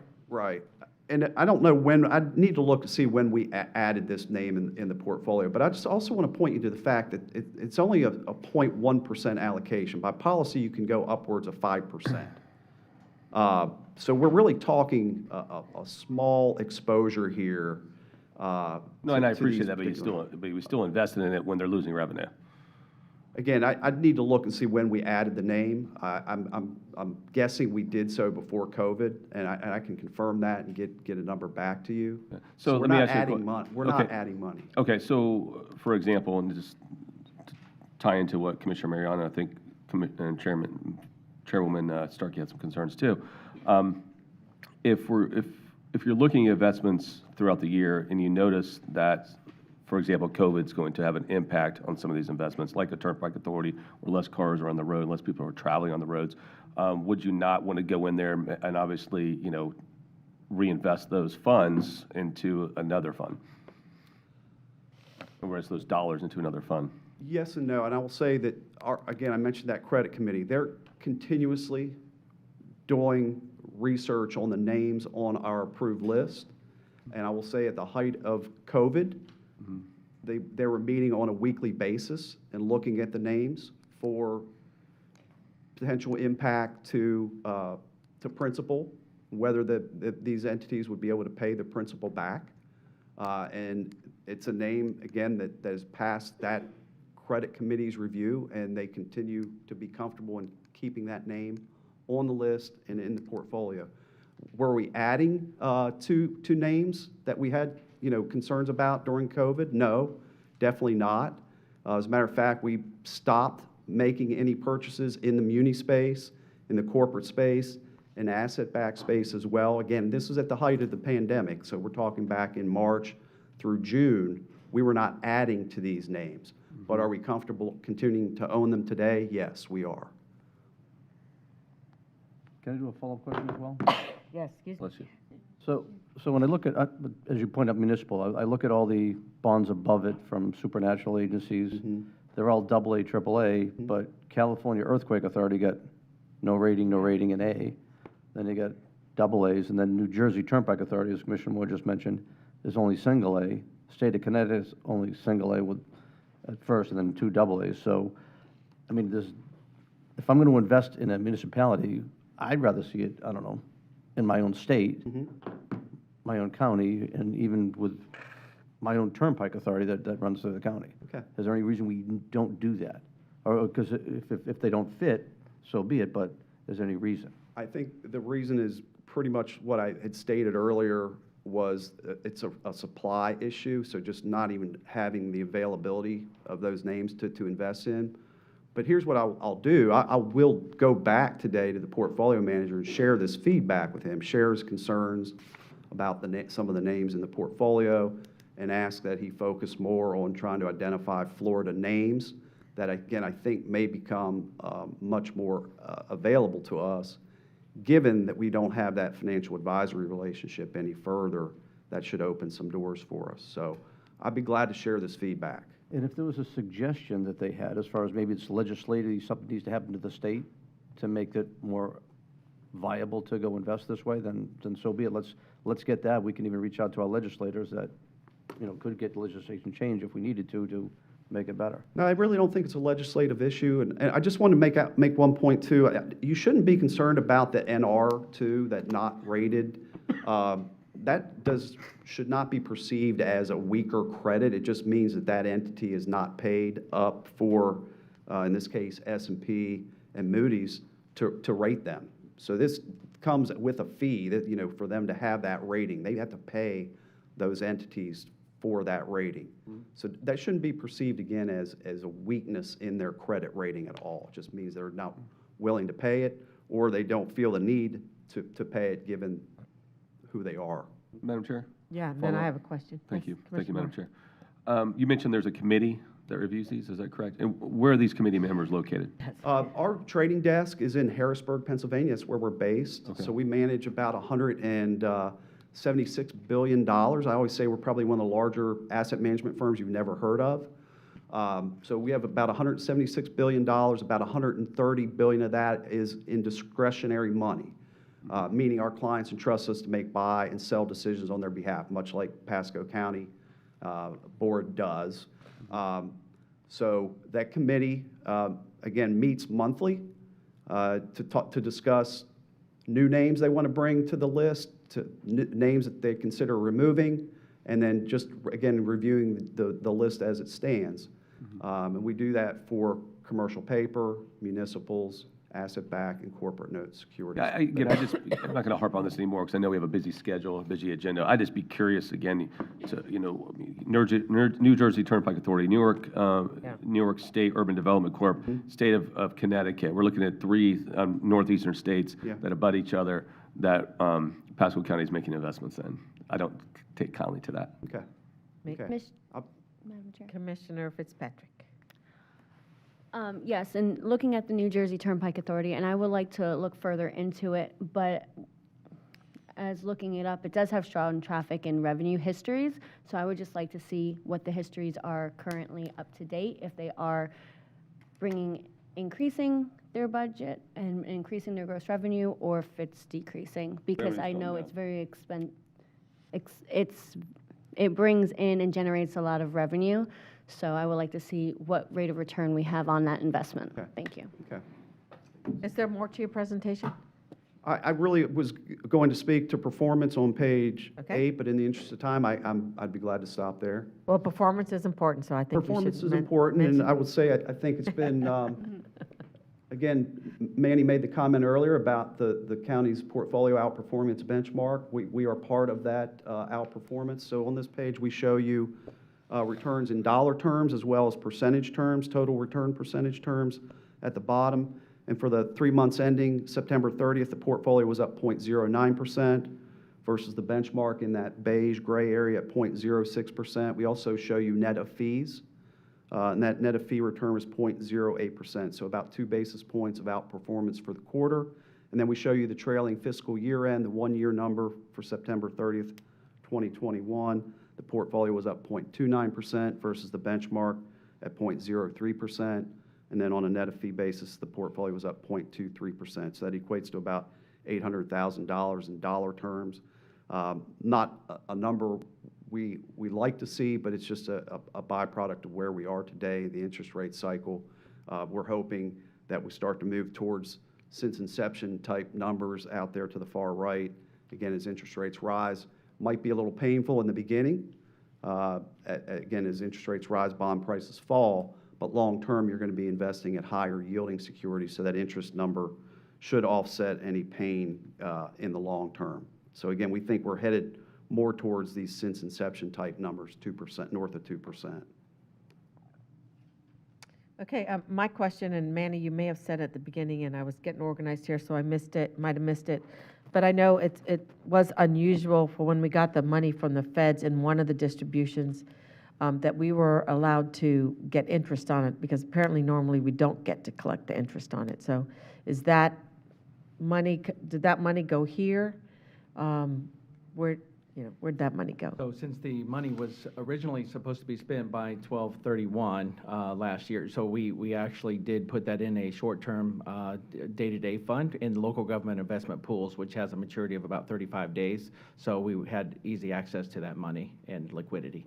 And we're collecting interest on that? Yes, ma'am. And what about the second round and have we received any money, the second distribution, which is coming in 2 years? Is it the AIRP? Yes. Yeah, we only got the first distribution last April-ish, May, I can't remember. And we are allowed to collect the interest on that, because? We are, yes. Okay. And does that interest go into this fund and get mixed up somewhere, or do we get to put that interest, which is unusual for this kind of money, in a separate line item to be used, say, in general revenue? So that interest income is based upon the fund balances, and whatever that interest is, it's divvied up between all of the fund balances based upon the percentage of their fund balance. So each fund gets a percentage of that interest. Well, what kind of fund did you put the ARP money in? So it's in the general fund, so in the 001 general fund. I don't understand why the interest, this isn't my world, and maybe one of y'all can say this better than me, but. Technically, if we put $100 million in there, then that $100 million would go to the general fund. I'm talking about the interest. Yeah, the interest on that money would go towards the general fund. Okay, but I'd like to see that number called out eventually, because in my mind, that's undedicated money that we're earning on the federal money. chunk. You had to spend by December 31st. Yeah, So yeah, and I'm not sure what the rules are on the interest. it's a lot of, it's a lot of money in a low interest bearing, because it had to be liquid. So, Madam Chair? Yes. The general fund is a unrestricted fund. So Right. putting the monies in there, they are not restricted. You can use them for what you would need. The parameters upon, the CARES funding, you had to make sure that it checked the boxes on what that amount of money could be used for. But it's all within the general fund, the interest and the original money. Okay. All right, any other questions? I know what you were Yeah. getting at. It's extra money for us, Yeah. unrestricted. Yeah. Yes. And you can use it. Yes, I just want to know how much it is. So you. Because we allotted spending based on the number that we received, but it didn't include the interest we're earning, and what are we going to do with that money? And that's up to this board. Correct. That's what I'm saying. So one day I'd like to see that number. We're very good at spending it. Okay, any other questions? Okay, I think we have a time certain. Did we miss that? No, they're here. They're out there. Okay, 11:30 is the next one. All right, thank you very much, appreciate it, and I think we gave you some questions here. I'll work on those. Okay, Thank you. all right, what do we have next? 98 is 11:15. All right, R98. Put this back in here. Is that our Halloween? This here. Get out of this. Brought the whole crew.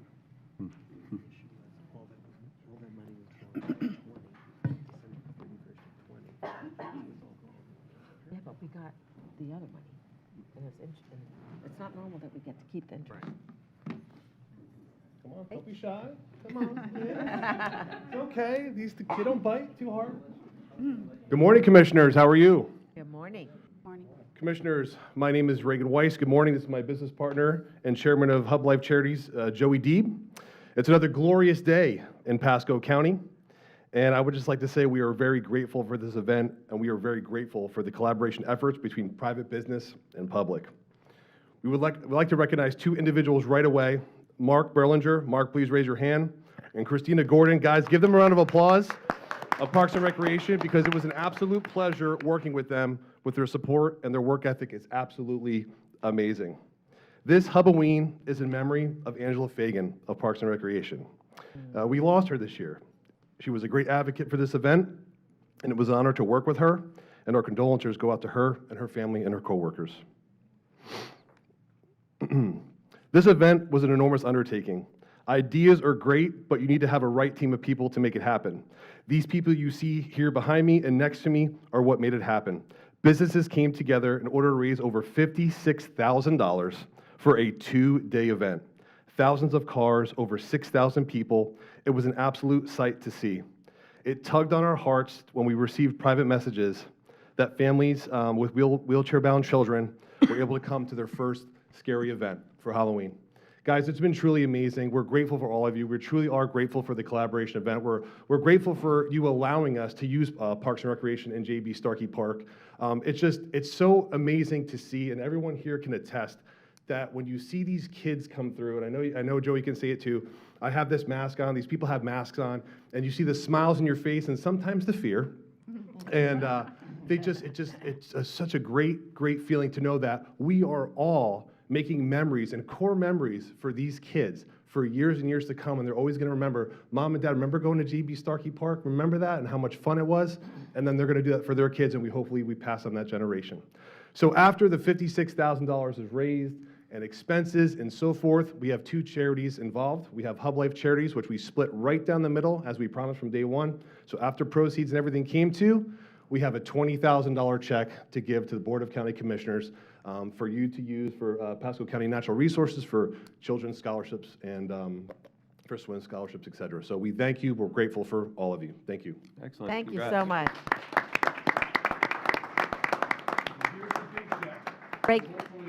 Reagan, we'll come down and take a picture. Yeah, Yeah. Madam Chair, I just wanted Yes. to say something. I would be remiss if I didn't. Yeah, no problem. So Keith Wiley, Director of Parks, Recreation, Natural Resources. This is just an awesome example of how we get stuff done at the end of the day through partnerships. Yep. And I wanted to thank all the members of the Hub for allowing this event to be a success. And obviously, a success or a project of this scale and a special event of this scale is not easy to pull off, right? Did y'all? Seriously, it's a lot of work, and it's been a lot of work for the Parks team. So to have a partner that's willing to continue to provide this program to the community is just awesome. So thank you, everyone. I really appreciate it. And it's so nice that they did it in memory of Angela, who I so much enjoyed working on the lectures on the lawn with. Yeah, that's a big loss for everybody. Yep. So Thanks, guys. let's come down and take a photo. Hey, Reagan? Reagan? Did I hear that next year you're going to bring Bon Jovi in? We're going to do a concert there, too? I was going to bring that up. Special request. Yes, absolutely. Yeah, why don't you guys come here, because there's a lot of folks, and we'll stand behind you, and Reagan, hold that. Oh, should I go down? No, just hold that check. And I'm on heels, too, so. Reagan's got to get on his knees. Yeah. Yeah, I'll move to the side. Oakley said he's going to arm wrestle you after the meeting, by the way, too. Yeah, I'll take him over. All right, everybody ready here? 1, 2, 3. Smile.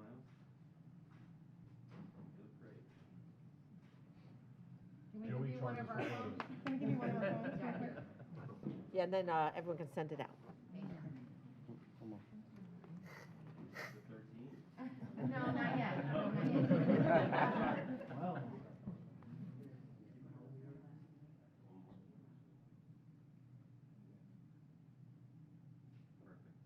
Wonderful. Thank you so much. Thank you, guys. Oh, the clerk. Thank you. We usually don't get it that way. That's interesting. Thanks again, guys. That was awesome what you did.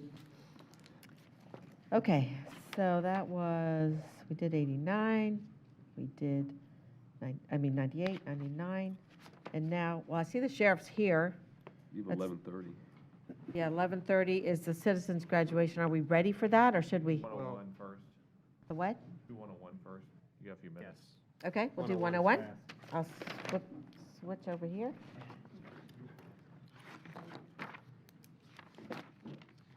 Good morning, Nikki Spiritos, County Attorney's Office. Item R101 is an eminent domain stipulated final judgment with WSMB. We have placed that on the regular agenda to give Commissioner Oakley the opportunity to abstain from voting as he wishes to avoid the appearance of a conflict. Also, a revised memorandum was distributed this morning with updated funding information, and funding is available in Project 20061. County Attorney's Office recommends approval. I'll move for approval. Second. I'll abstain from voting. All right, Commissioner Oakley will abstain. Do we have to do a roll call? No. No? All in favor? Aye. Opposed? With one abstention, it passes. All right, thank you very much. Thank you. What's RO2? Because we have 7 minutes. So the 11:30 is 1:02. Okay, so, Commissioner items? Well, it looks like you've got the class here. Yeah, we're ready to do Citizens Academy. if you Great, want. let's do it. Citizens Academy.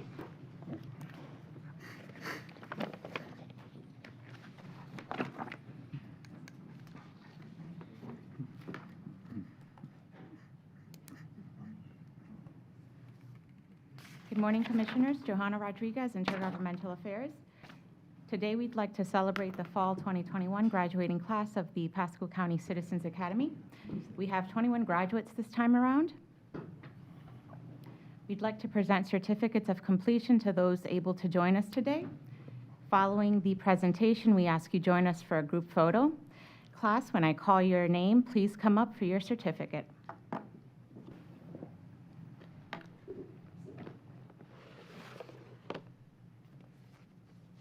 Patsy Albert.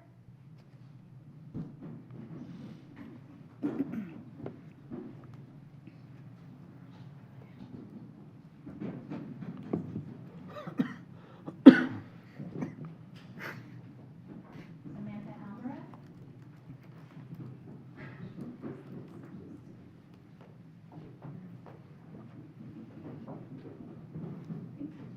Megan Benoit.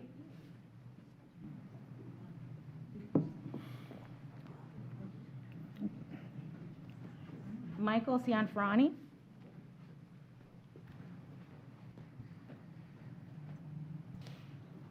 Letitia Collins.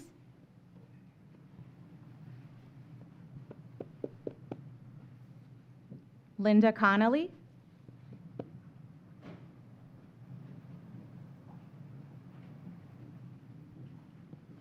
Cindy Donovan.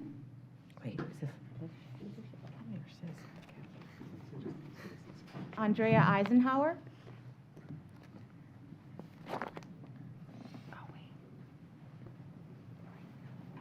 Valerie Francis.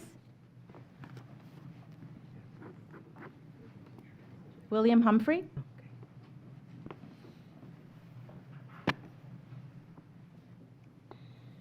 Catherine Julian.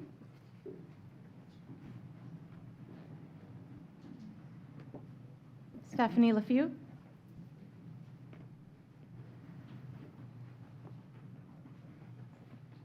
Brian Persad. And may I add that Brian actually just started working for community development, so double congrats to him.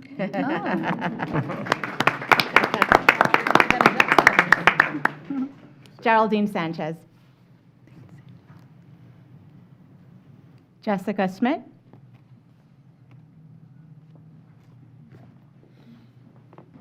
We didn't get invited to,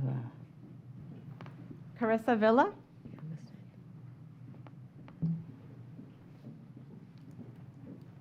Scott F. West.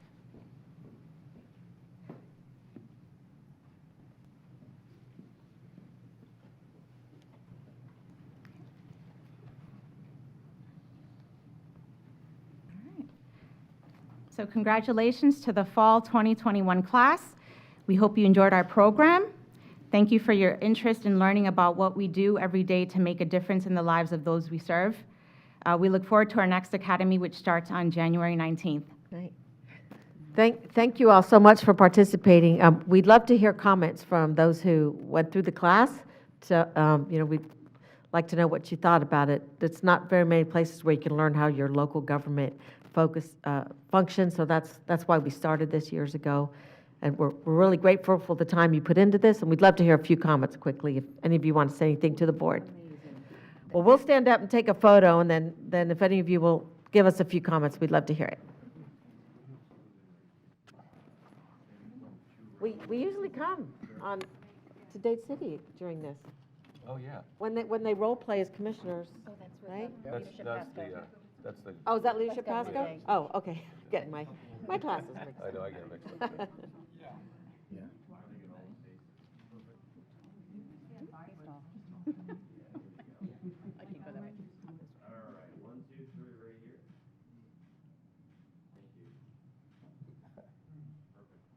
Thank you. And we could get you a copy of that picture.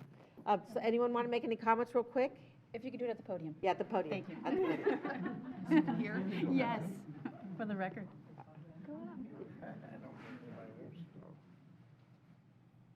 Hi, my name is Jerry Sanchez, or Geraldine Sanchez. I go by Jerry. And I definitely learned a lot more than I thought I would. It was an eye-opener. I think the game that we played was definitely an icebreaker because we were able to interact and kind of role play a little bit, but also put ourselves in these roles that are very, very important and see how so many of us in this county and our cities have different ideas, but sometimes we don't think of the ideas of our neighbors or how it could impact our budget or things like that. So that was one of my favorite times because it was fun, but we were learning and we were also experiencing. So I really enjoyed it. Thank you. Thank you. Hi, my name is Megan Benoit. I've learned so much about how the county operates, and between the department heads and the employees that we interacted with, everybody seemed to love their job. Nobody had a scowl on their face. Everybody had great things to say about Pasco. Moving here blindly, not knowing anything, boy, do we choose the right county to move to. You should be proud.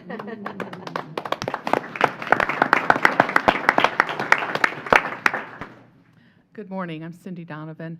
I just wanted to sort of echo what Megan said. It was really lovely to hear from the department heads themselves and sometimes their staff about what they do, how much they enjoy it. They obviously have a great deal of passion for what they do, and that was really nice to see. Awesome. Thank you very much. Well, thank you all. Oh, one more. Okay. My name is William Humphrey, and I just wanted to thank Pasco County and for investing the time and energy into putting this academy on. It's a worthwhile investment in your time, and I hope that you continue doing it because I know that time is money, and you have a lot of leaders in the organization that are here spending their time, and it is a worthwhile investment. I think so too. All right. Thank you very much, everybody. Please tell your friends to sign up for January class. Thank you. Okay, I see the sheriff's, is that, 11:45. But if they're here, we can do it.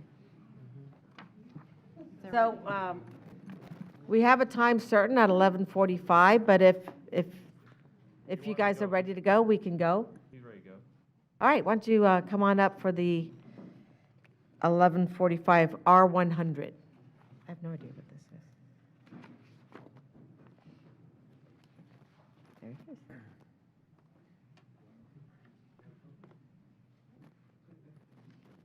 Ah. Morning. Morning, morning. Congratulations. Thank you. So, they're all flowing in. Can I begin? Are you ready? Ready to Yeah, go? no, we're ready. Oh, okay. So I want to begin with thank you very much for the time. And I know we sent a letter. I know you each had opportunity. You met with Major Jenkins and Captain Riggins to go over the jail. I just want to come forward also, and we can have a discussion, or at least just hear some of the things that we want to bring up. And start with, I want to thank Dan very much. You talk about leadership, being able to work together. Absolutely. We are doing that. We're working together. These issues that I'm going to bring up, these are things that have happened way before many of us. These are things that have been going on for years. And because they weren't dealt with then, we're now in the predicament we're in now. So I just want to say that, but again, Mr. Biles, thank you very, very much. You well deserved whatever the award that was, well deserved. So just to give you some numbers, so in 2015, CGL recommended, and this all goes back pre-CGL. There was 2006 wage trim study. I'm sorry, Chris Naco, 8700 Citizens Drive, apologize. This goes back to a 2006 wage trim study. But I'll fast forward a little bit to 2015. There was a CGL study that said in 2024, the jail would have to be 2,535 beds. Right now, we're at 1,432. When the new jail opens in July of 24, we'll be at 1,832 beds. And CGL is coming out with some new calculations. So right now, going on those numbers, we'd still be short 700 beds. But CGL is going to be putting out some new numbers. They'd say that we're going to be short 588 beds. So we all agree, where is this going to go? We all agree on the fact that bail reform doesn't work. When you saw like, hey, how can we get people out of jail? We don't want a warehouse, and we'll never warehouse. But as everybody can say, just letting people out of jail for the sake of, oh, we're going to do that, doesn't work. And unfortunately, we see across the country, it's not working. And when a nice woman came up and said, I'm glad we moved to Pasco County, one of the reasons people are happy to move to Pasco County is because it's safe. They see the opportunity, they see the growth, they see that we're working together, but they're safe. And that's important. But I go back to it. We do not want a warehouse. And I'll tell you some of the things that we're doing in there. We're proud to manage that jail for the Board of County Commissioners. We have done enhanced inmate labor work programs, certificate programs. I mean, that's the thing. We do not want to warehouse people. We want to improve them. The fact that we can give somebody a certificate in welding, now they're going off making a lot of money. They're getting a life on track. Those are winners. Special housing unit for veterans, faith-based housing unit, anti-human trafficking training, increased education through tablets. That's something, we're always looking to be advanced. So one of the things I'll talk about later on is the fact that with those tablets, we're able to have access so somebody doesn't have to come to the jail to visit a loved one. They can do it online. They can Skype. General population psychiatric housing for inmates. Coordinate recovery unit. Enhanced visitation. That goes back to that. People can visit from home. Alternatives to incarceration programs. medication assisted treatment programs. So when people, and I'll tell you, everybody understands this, the county is the largest center for addiction and mental health. That's the biggest center right there. So what we're trying to do is working with Baycare, which is a phenomenal partner, to get them so when they leave, they're not in that situation, they're off the addiction. We partnered with the University of South Florida and did a study regarding traumatic brain injury. And we partnered with the End Recidivism Project. So those are those type of things we go back to. We're not just trying to warehouse people. We're actually in there trying to get these people back on their feet. At the same time is we're dealing with a multitude of issues, and the fact that, the reality is, 85% of the people in there are felons. The common misnomer, and it's interesting, you had the group in here, the Citizens Academy group, everybody thinks that there's so many people in there for misdemeanor weed. There's nobody in there for misdemeanor weed. Like, that is the biggest misnomer. Oh, if there's nobody, there are felons in there. We saw last night, people commit homicides, people commit robberies, 85% are felons in there. Out of that, roughly, 245 are sentenced already. 1,346 are pre-sentenced. We're dealing an issue right now with the Department of Corrections. The Department of Corrections, they're having a shortage issue. We can't send people over there. That's very difficult to deal with right now. There's about 100 people on VOP that they're waiting to hear from the judges, to get in front of the judges. What's VOP again? Violation of probation. I'm sorry, violation of probation. So it could be technical issues, but we're trying to get them in front of the judge. But I'll tell you, even with those things in place, we're still at a shortage. It's not going to move the needle that much at all. We're still dealing with what we have. The diversion program was taken, not taken away, it was done with several years ago. It would be a substantial cost to bring it back. But I'll tell you, judges, they have the ability, that's what they do. They can make those decisions on bond, and they can ROR somebody, report on their own recognizances. So they see they can come back on their own, that they're honestly going to come back. So the judges have that ability to do that. The county, right now, the detention service budget is $50 million. That's what we're dealing with. So one thing that, when the bond went out, and I'll get into that further, but one thing when the bond went out, which was not included, was the staffing. So the National Institute of Corrections estimates when this new jail is built, we're going to need 250 more members to be in there. And so that was not included. That 250 is roughly $40 million. So that was not included in that original bond. Those are those type of things that when you look upon, and if we don't maintain certain things, certain amount of space, number of bathrooms, those type of things, the federal decree can come down. The federal judge can say, your jail does not sit, you're violating civil rights. They can take it over. If they can take it over, a judge can order whatever he wants to happen in there. She can order whatever she wants to happen in there. So a couple of things we've done over the years to save money, and it's actually not just save money, but, we make sure that it's the same quality. We contracted healthcare. It's a contract that we have. Contracted food operations, contracted commissary operations. So the honey buns, the hot chocolate, those type of things, it's contracted. Contracted transportation. We contracted where we could contract, where we'd be successful in doing it to save money. Because it was cheaper, same quality, but it was cheaper to do it with a contract service than with county sheriff's office members. When you look at I'm skipping through it. Budgetary needs, contract. Oh, who's doing it? I appreciate it. Whoever keeping up with me, thank you very much. I know you all have a packed agenda today, so I just want to make sure you kept on track for a little bit. So, if these steps aren't made, the projected shortfall for the county remains $19 to $25 million. That's just, and this is where there were some things that were outside of everybody's control. Nobody expected materials to go up the way it did. Those are things that, yeah, absolutely. Those were things that they just happened. Every industry's dealing with that now. Every logistics dealing with it right now. So I'm trying to skip ahead a little bit to keep going. So that was the number that was projected. That was the number on the bond. So one of the things, could be asked is, as we're looking at this, the 1,000-bed expansion, it's not going to be 1,000 beds, because you have to think when it's not just beds. We're not just building beds. When you're building more people, you're building more people to come into a house or a hotel. You got to expand food services. You got to expand laundry services. So those are things that have to be brought into consideration. The other one is we're trying to expand medical in there. We're trying to save because the amount of money that we have to spend to go out, because there's been issues in there where rooms haven't been kept up. There's been issues with, there's one of the rooms in here, I have it on my thing,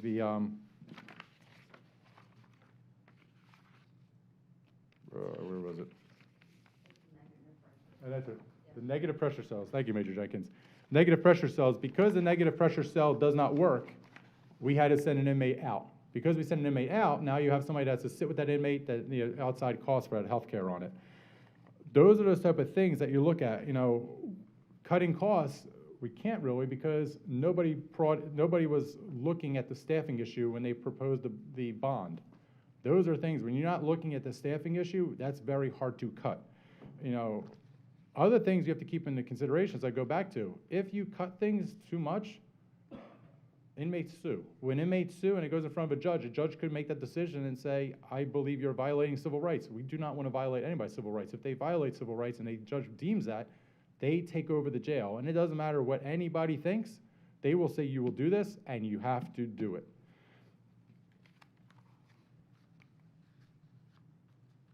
This is just history, the numbers for the daily population and where we're looking at. The other one too is just so you're aware, let's see if I have my numbers right here. I'm going to skip ahead a little bit. That was basically the bond issues. And I said the bond issues basically come down to it wasn't enough money. This is, let's keep going, the same thing, I keep repeating myself, but let me go back one thing. So we send about, what was it? There's 37 inmates, I believe, right now in Hernando. There is, I got the number right here. 65 in Seminole? Something like that. That we send to Seminole County. Hernando charges $63 a day. Seminole charges $73.50 a day. Seminole County is a little bit further away. That's a transport cost. We have to add, it's additional to it. Polk County would charge $113 a day with a minimum they want 85 inmates. At any moment, and that's if we decide to go to Polk. I mean, basically, this is hotel charge rates. You're like, hey, how much is your hotel going to cost? What's your hotel going to cost? What's this? And so those are calculations. Those are things that we have to look at. Then you have to look at classification issues. Is somebody high risk? Are they low risk? Are they sensitive? Those are things that we have to bring into the equation. So it's not a simple, oh, we're just going to go here. It's not that simple. There's a lot that goes into the equation. The CGL study also, when they're, am I going the right way? I don't think so. I don't know which I'm going. The CGL study also did, in their study, they said that, when they were looking at projection numbers, it also didn't take into account land acquisition, site development, utility construction, financial cost, or staffing. Those are things that, I go back to it again. When we talk about trying to cut costs, there's nowhere really to cut costs. There's not enough money to build what we were trying to build. That was originally. Then when you take into effect all the logistics and supply issues that we're dealing with from a national level that trickles down across, that is a major issue that we're dealing with.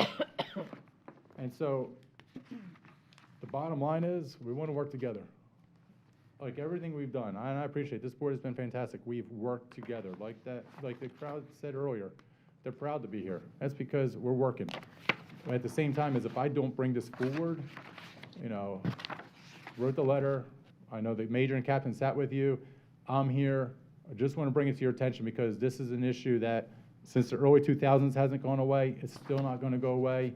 And as our population grows tremendously, I know one number had us projected to be, where's that number at? I got numbers all over the place here today. This is amazing. One number had us at like 630,000, but then going up to 840,000 by 2024. And another one has us going over 1 million by, not 2024, 2040. 2040, I knew I must deserve that trophy back. By 2040. But those are those type of things that, it's not going to go away. So some way, somehow, it's going to have to be dealt with. And the clicker is off. So that's fine. I said, we're very happy to manage it for you. We're very happy that we work together, the partnership, it works well. But I just want to bring this forward because it's your jail.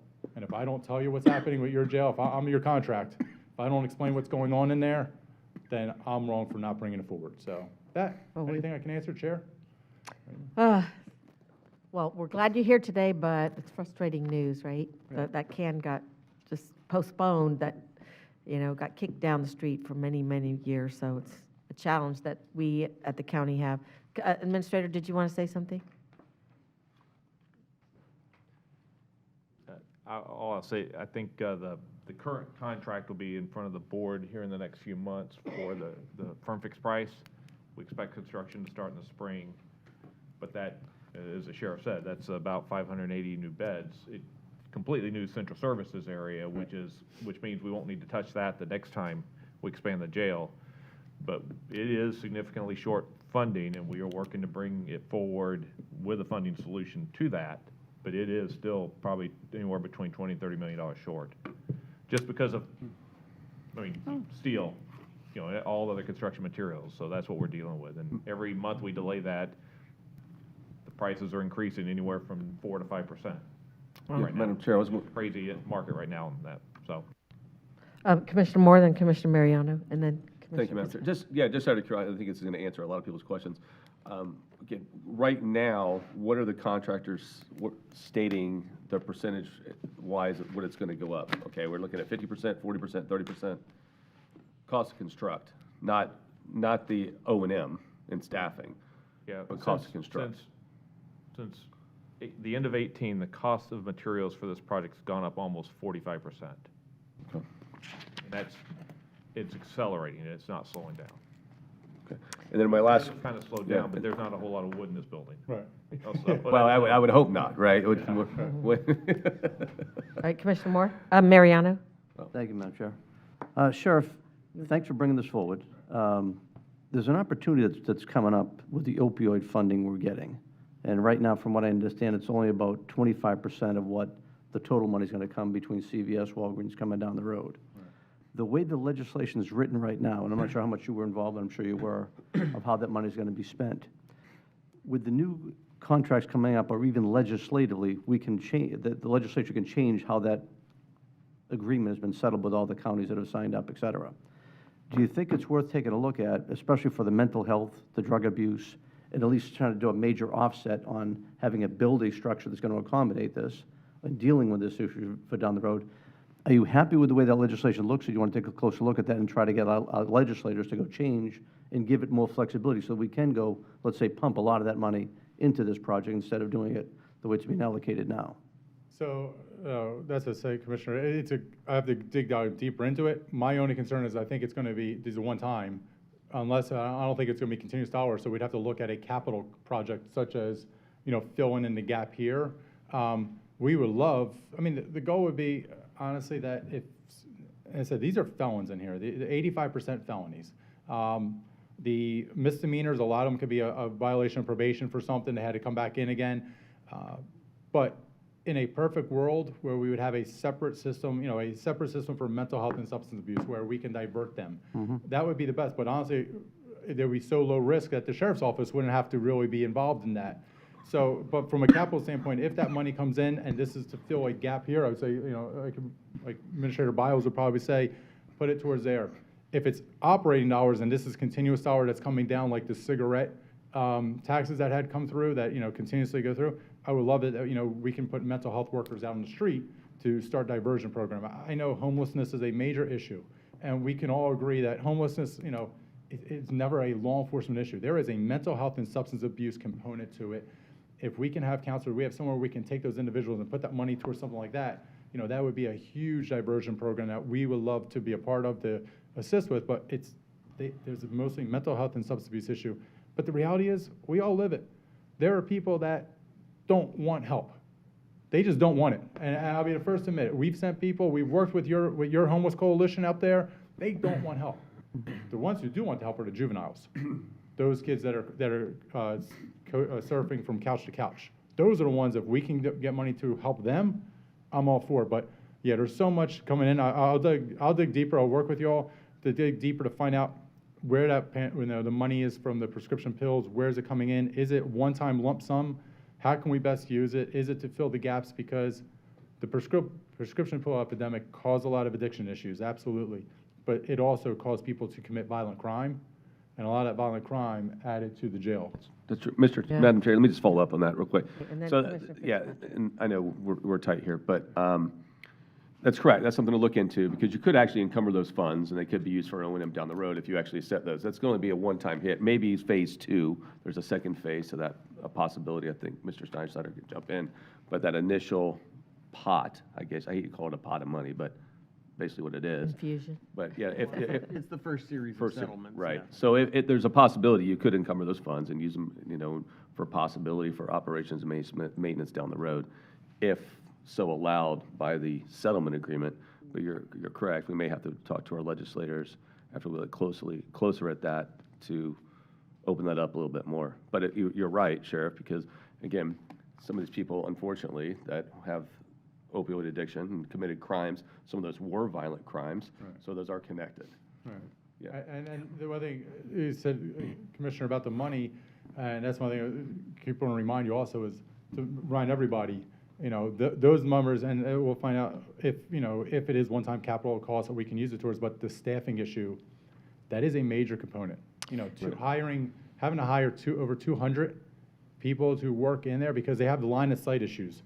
You have safety issues. If we don't have those things, and I'll give you an example, it's things that people wouldn't think of. So if we don't have proper staffing, according to National Institute of Corrections or some other group, and somebody gets in a fight and somebody gets permanently hurt, and then they find out that we did not have proper staffing, they will file a lawsuit.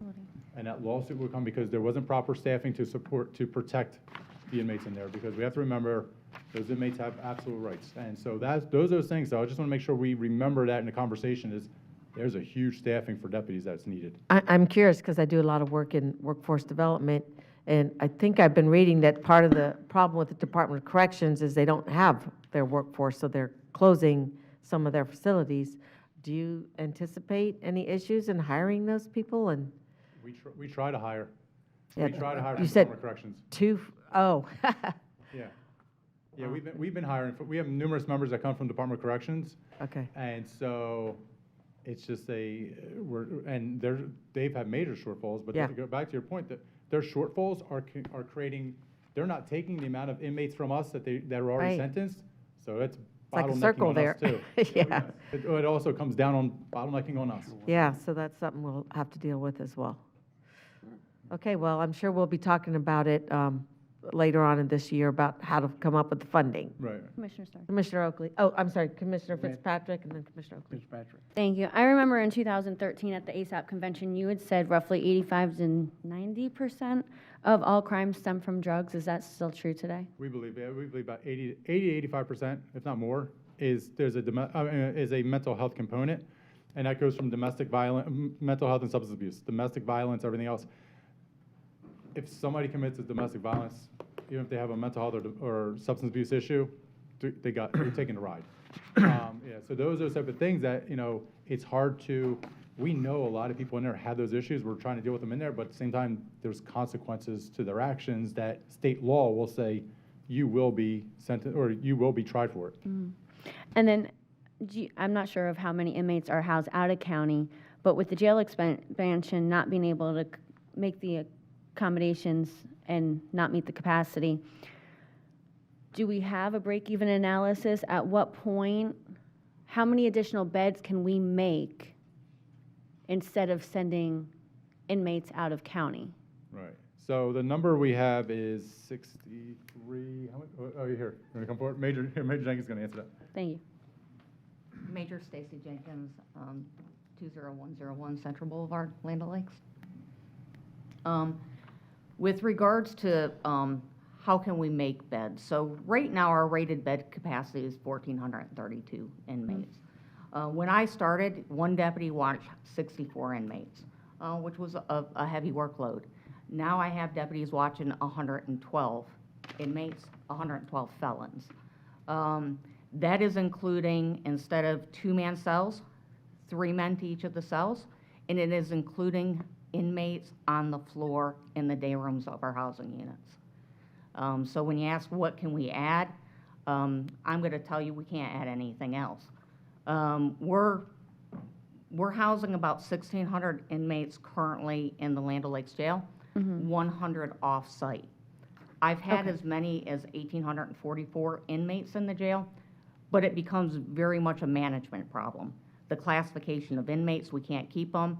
Inmates that should be in lockdown, we have to release them out of lockdown.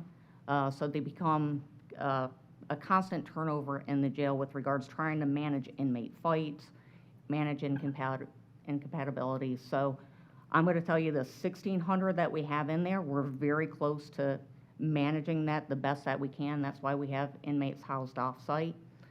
Anything else becomes much more difficult, not only for my staff, but also for the inmates to coexist. Thank you. And you had said there's 100 out of county, so do you have an estimated how much per year does that cost to house them out of county? Yeah, About it's in the letter. $3.2 million. And with $3.2 million, how many more beds can we make in our jail with $3.2 million With a year? With regards to construction cost, I couldn't speak on that. I Okay. apologize. Well, I'm just saying, there's a break-even analysis. If we can redivert that $3.2 million every year for 10 years, that's $320 million that we can keep back in our county and use it to expand our jail. And then also, I know we had stated 6 or 7 originally $1 million was going from ARP. If we can get a breakdown of how much funds with the ARP funds are being allocated, which direction, maybe we can see if we can allocate some more additional ARP funds to the jail expansion, since we're already allocating some. Yeah, you're allocating about 14 million already. Okay, so if we can just get a breakdown at some point of where all of the ARP funds and see if we can Okay, well, I'll send you the plan. move All the right, funds around. and we are not going to solve this problem here at the commission meeting today, We're not. but we will work on this. Commissioner Oakley. Thank you. Sheriff, I realized about 6 or 8 months ago, I was told that we were going to be short of money when we was looking for these 1,000 beds to be built and all. And inflation of products, and we got so much growth going in the economy and things happening in Florida and all over the country. The expense is just going out of sight. And I mean, you can understand what happened with the money when it costs so much more to build it and construct it. And then in the fact, you have to hire people, and you have, some of our departments, they're short of people. We don't have the people to go to work, so some people are not actually working like we thought they would. But even that, we have to be very thankful here in Pasco County that the citizens chose to build a 1,000-bed jail for their county. That was done by the citizens. We put that forth in a bond issue, and it was done. So they want safety just as well as we do, and we are safe here in our county. We got a lot to be thankful for. We need to buckle up, work together, and I know we will. We've been doing it. We'll support you, and we'll do the best we can to help provide in the future. So. No, I appreciate it, Commissioner. And Don, is the truth. The citizens supported this. As I said, it wasn't, Right. Citizens, they support being safe, and that's the one thing. So we'll work together, because that's the one thing that makes Pasco good, is the fact that we're working together. Yep. And I would give you kudos. The more businesses you bring in here, the more people are working, the less we have to worry about the jail. There you Because go. people won't go to the jail. So as I said, Yep. bring those jobs, to keep those people working. And AMP Skills is worth helping out too. Yes, we are. A lot to be, even with the shortfall, we got a lot to be thankful for. Oh, absolutely. Thank you. All right. Thank you all. Am I good? Thanks much. Merry Christmas. Merry Christmas. I'll see you later on this afternoon. I'm a private citizen. Thank you all very much. Commissioners, we have 30 seconds left in the morning, so I'm just going to go and adjourn now, and we'll do commissioner items in the afternoon. Thank you.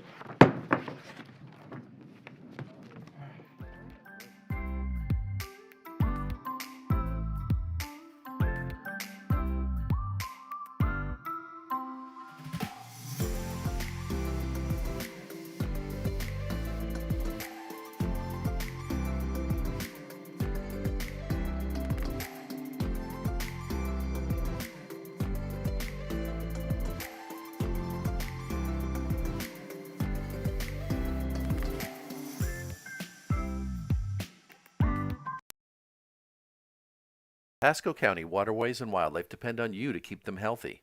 Excess fertilizer, grass clippings, trash, oils, and pet waste wash into gutters and storm drains when it rains. Stormwater